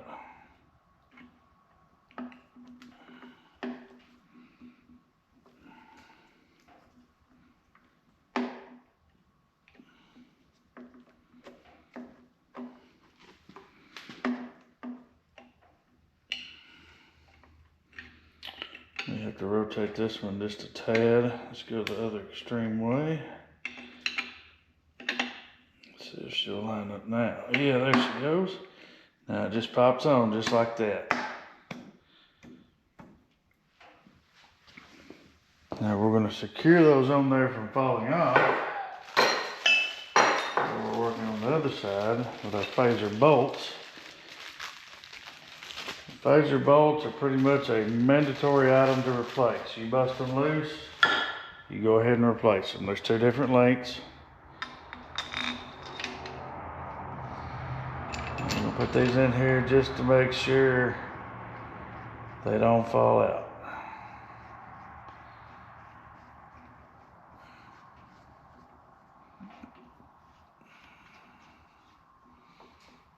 Yep.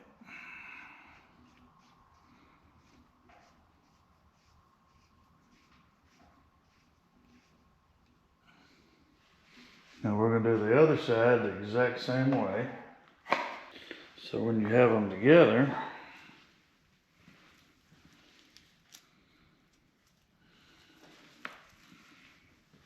you have them together correctly. There's the L right there and the chain length that's marked, and here's the impression. There's the two white dots in the center, which I really wouldn't pay too much attention to the white dots. The main thing we're worried about is here and here. So, do the exact same thing. Let me get my wrench. Probably have to move this one around too.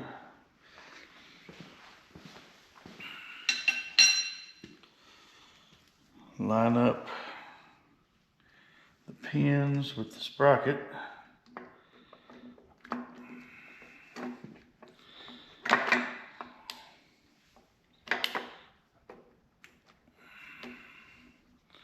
This bottom one lined up and went on.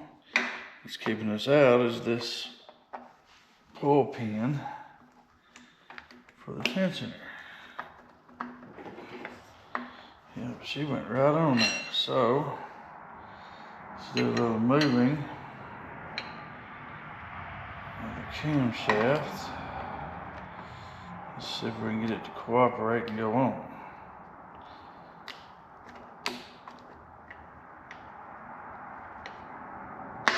There it goes, snapped right on there. Just like that. Now we'll get our phaser bolts, hold everything in place. You say that they snap on. You never, ever, ever, ever want to use one of these bolts to pull up a phaser. If you're having to pull it up, that means it's not installed right and you're destroying either the phaser and or the camshaft.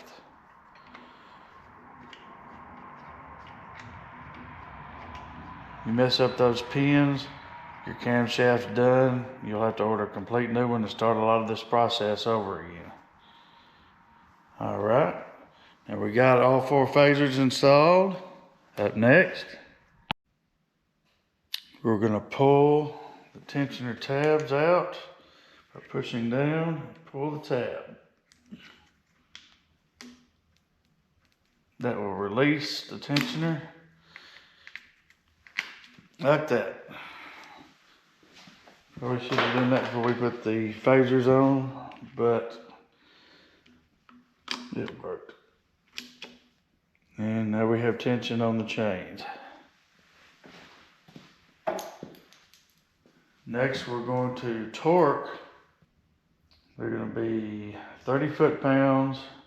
Got to loosen them back off 1 full turn, then tighten to 18 foot-pounds, then 180 degrees.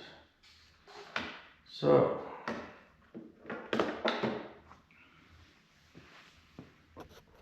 let's get the special socket. Now I have my torque wrench set for 30 foot-pounds. I'm going to go ahead and torque all of them, not just the right side, so I'll have to keep switching back and forth.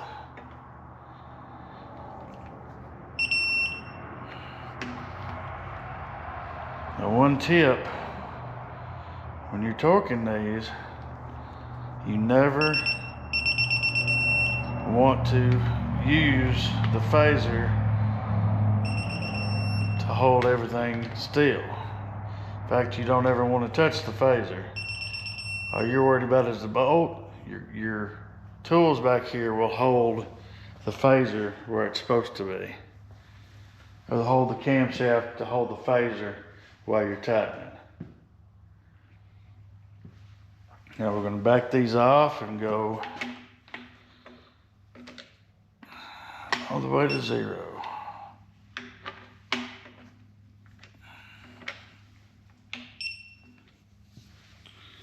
Now we're going to change it down to 18 foot-pounds.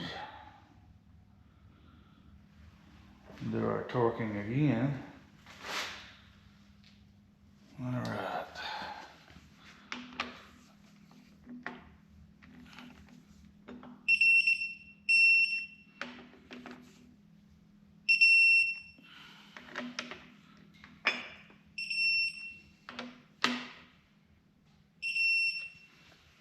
Now, we're going to do 180 degrees.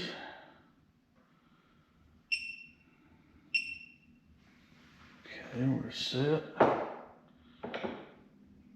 Let it calibrate. All right. 180 degrees. This is where it may get a little rough.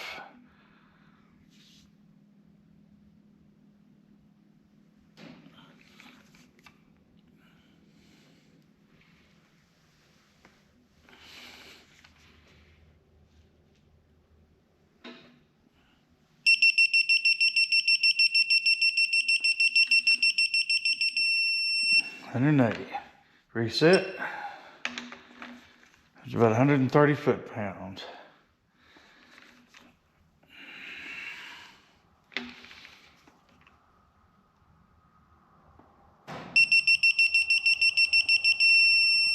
All right.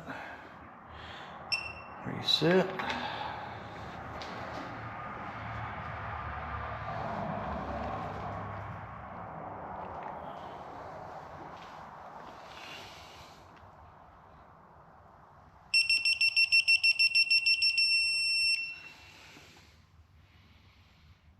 It's at 130, 105, excuse me. 103 to 105.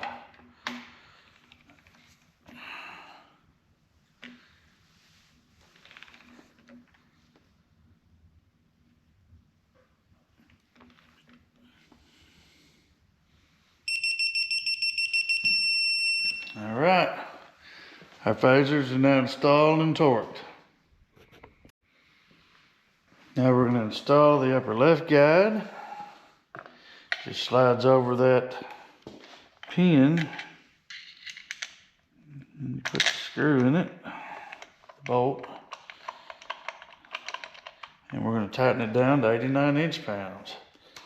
So let's run it down right quick.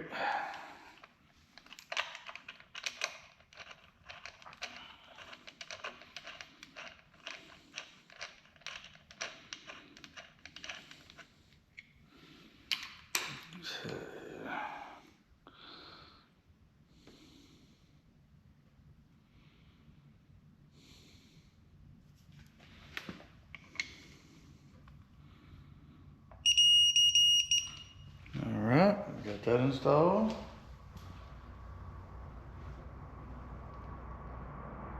Next up, we're going to rotate the crankshaft.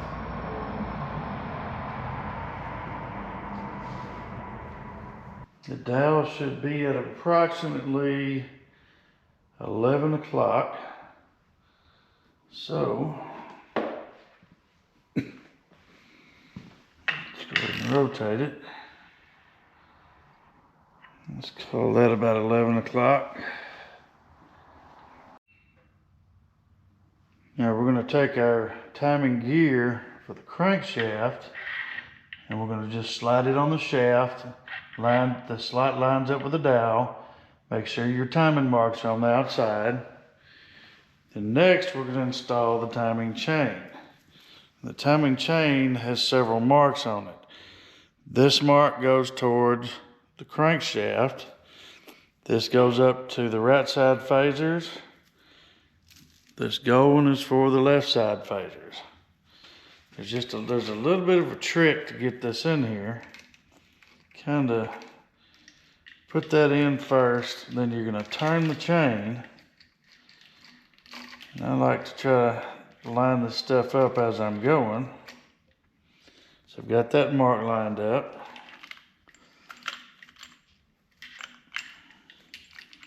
Run it down, run it back up.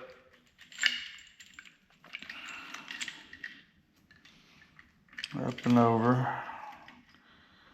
Now, make sure all the links are engaging. Get the slack out of it. Now we're going to get the other link to line up. We're going to get the chain behind the phaser first. So we're going to pull up a bunch of slack. And we're just going to slip that chain in there like that. Turn her loose. Now we're going to work some slack around in the chain. See if we can get this thing to line up. I'm still one tooth off. So I'm going to try to work some more around. Make sure everything's engaged. It is. You may have to turn. You may find you have to turn or remove some slack in the phasers. Now, you see how much slack's here? We're going to try to work some of that out and send it over to the other side. Get my wrench.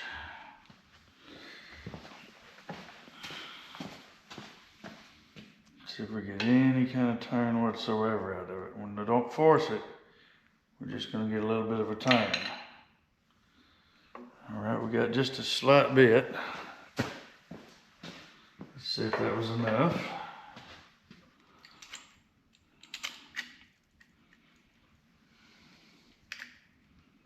And yes, it was. So, timing mark on the chain lines up with a dot on the phaser on the left side. Follow the chain around, it's in the guides. The yellow timing mark on the chain falls right on the little dot on the phaser on the right side. And then down here, as you can see, the two gold links are going to line up just fine. So now we have chain installed, we're going to install the main chain guides. Now we're going to install our left side primary chain tensioner, which is like also a guide. It's the white one. I'm going to put it in here. This bolt goes here, a long bolt.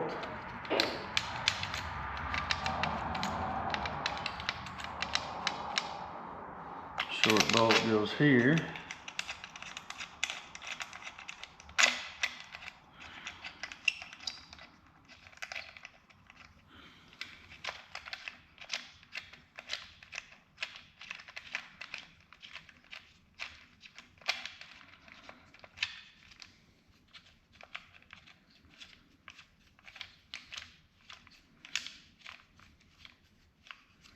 Like so. And then we're going to torque it to 89 inch-pounds. And when I sit down here, make sure this chain doesn't really make a difference yet if it lines up. So here we go.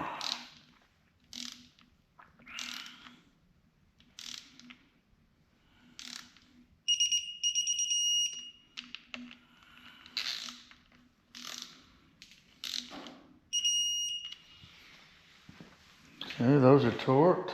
Now we're going to install the other side, which is the right side, which there are no bolts. Now, do you see this chain here? It's on the wrong side of this dowel. So what we're going to have to do is move it over. Just get you a little slack here. And then you should be able to loop it around. Just a little bit of slack. Come on.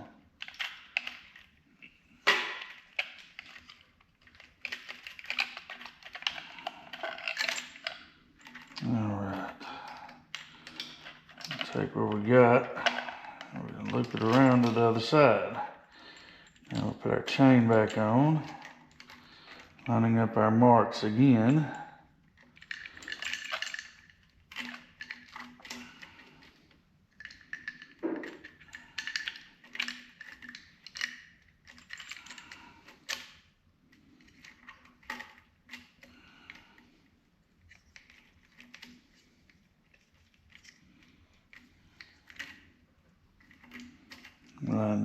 Lined up on the right side. I'll loop it back through, under, and now the chain alignment marks line up with the sprocket mark. So we're going to take our next guide, and she goes on like this here, and it just swivels. It's a swiveling action by the adjuster that goes on next.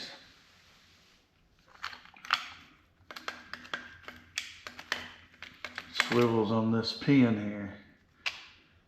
Make sure we're lined up. I may have to turn the crank just a tad to get everything worked out. Okay, I rotated the crank, pulled up all that slack. Now it's over here. So next we're going to install our adjuster.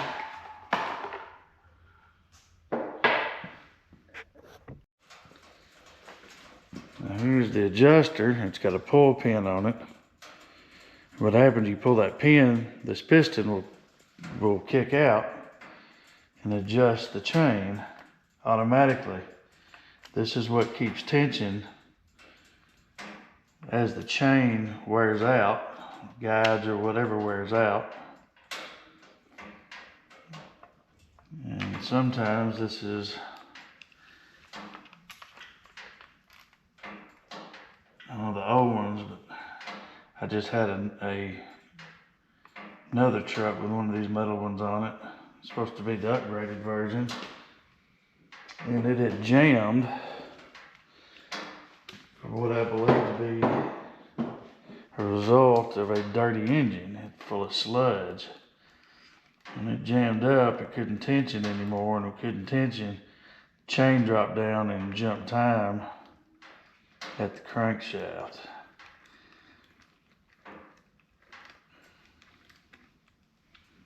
All right, and this gets torqued to 89 inch-pounds as well.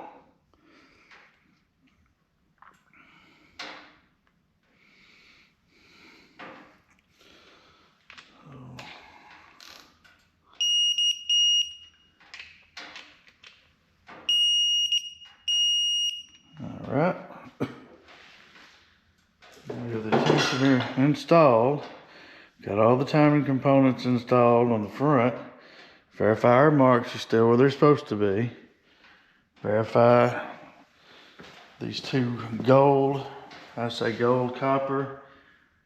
The mark's dead center between both of them. Yes, it is. So, take your pull pin, pull it, and the tensioner does its job. It pulls all the slack out of the chain right there. And now we can rotate the engine to get the rest of the slack out. You see, that's tightening up. Now, it's got a lot of the slack out. You have none left anywhere. All right. Next thing we're going to tackle, your VVT solenoids. These are also sometimes a bane of our existence. These VVT solenoids have these little filters. Now, if you remember in one of the previous videos, I talked about the filters for the turbos and the filters for the VVT solenoids. You know, oil cycles through here, and when it cycles through, it goes in and comes out this end, and it catches all kinds of garbage. Anything that's in your engine, if you dropped anything in it while you change the oil, it's probably going to end up either here or the oil filter. You don't want it here. Sludge, varnish, all that mess builds up on here, and it's so fine that it will stop it up without it, you know, and they won't work anymore. So let's go ahead and get these installed. Let's go ahead and put them in dry. They only go one way. Here's this one. And these are 89 inch-pounds as well.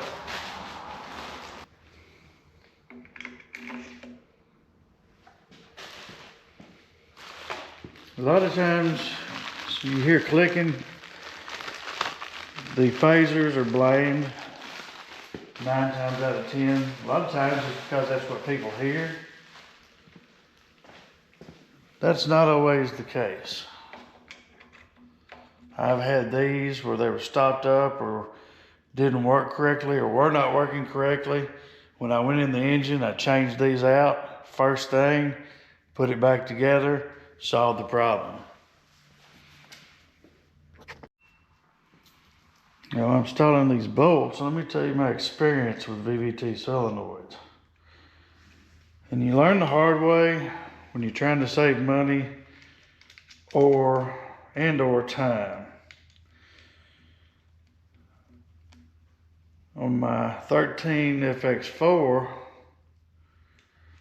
I was having problems with the timing not staying where it's supposed to going down the road. It was jumping around. It was just making some weird noises that I'd never heard before. You looked on the diagnostic tool and you see they were just dancing all over the place, it seemed, and they were supposed to be steady. So, in the interest of time, because I didn't have time to wait to order some new ones from Ford, because we had a trip we were going to go on immediately following the replacement. I had this wonderful thought, well, hey, let's try some aftermarket ones instead. So I went up to my local parts store and I purchased some dorman ones. Came home, installed them. Right off the bat, they didn't, I could tell they were not working correctly. But we went on our trip, came back, kept driving the truck.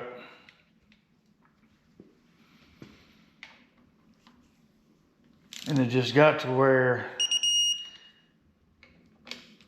you could tell there was lacking power, but you could also hear the phasers going back and forth, back and forth. It wasn't clicking, it was engine noise.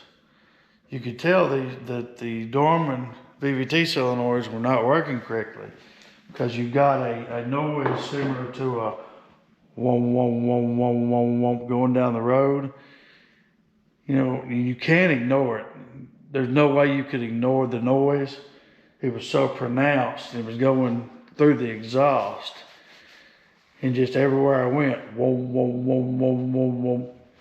Well, I'd up and decided, well, I'm going to go ahead and order some Ford VVT solenoids. So I ordered them, installed them, problem solved.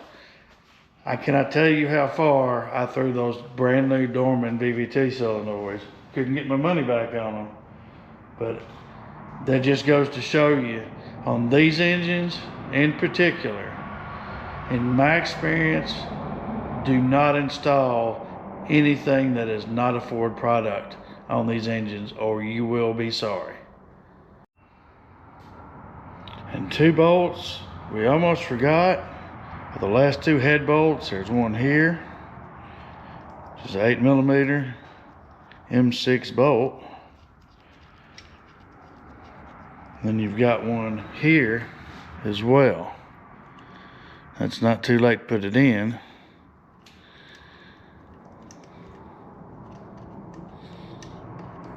And they torque at 89 inch-pounds.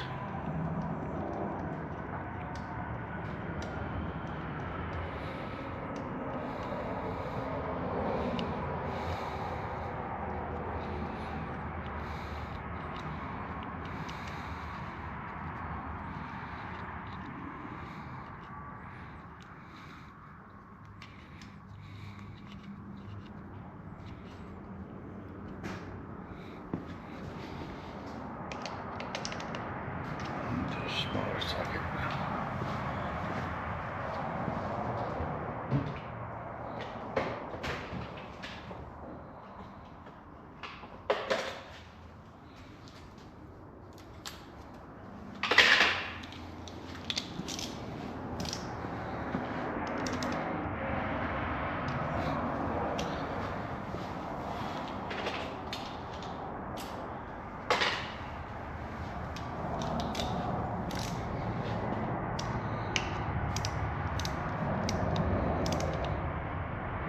And this is why you always double check your work. Go back and look over everything. And that's what I was doing when I caught this. And I've been working on this engine probably for 6-7 hours yesterday. And boy was I tired. And I almost missed it.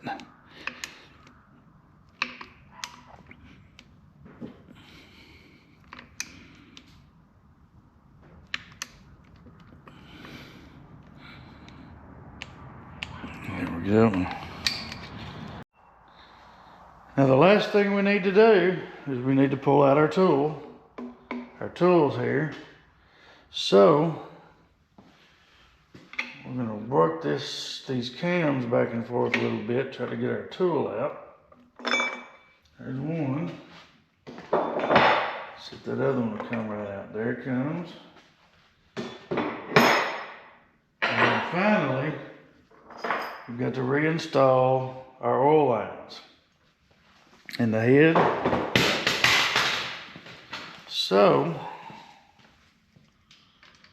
go ahead and get them on. We got to torque them like before.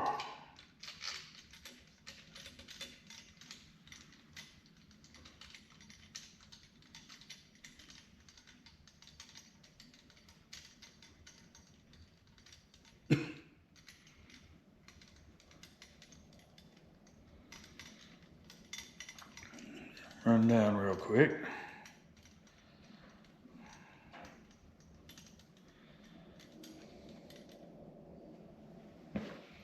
Hit the other side.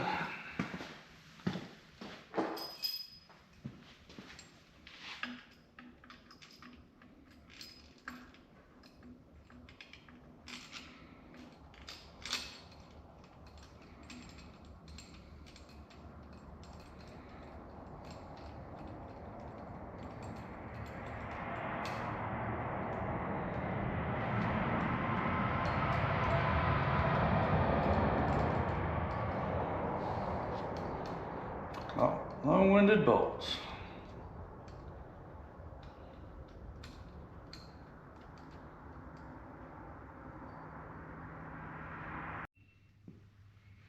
(71 and 45 degrees). It doesn't make any difference what sequence you do these in now. That was only earlier.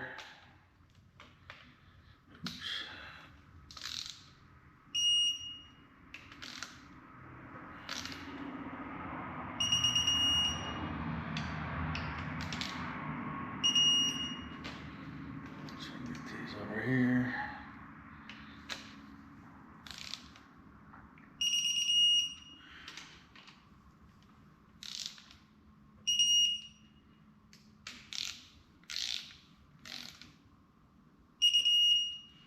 Now 45 degrees. There we go.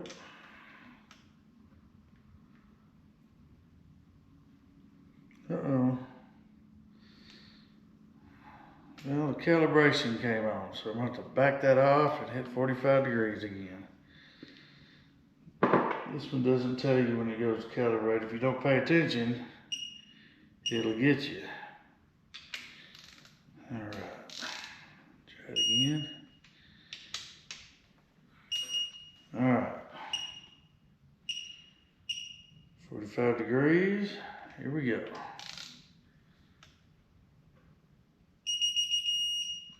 Clear, clear, clear, clear, clear. Okay, and that's it. Now we have our engine built to this point, the end of phase 3. Now that concludes our video on installing the heads, injectors, and timing components. This is Dana with Boss C 351's Productions. I really appreciate you watching my video. This is going to be a pretty long one. Thank you for sticking with it. Please click like. Please subscribe to my channel. Please go ahead and click on that bell because I've got some more videos coming after this one. I've got to get a little bit of rest. But again, thank you for watching my video. Up next, phase 4.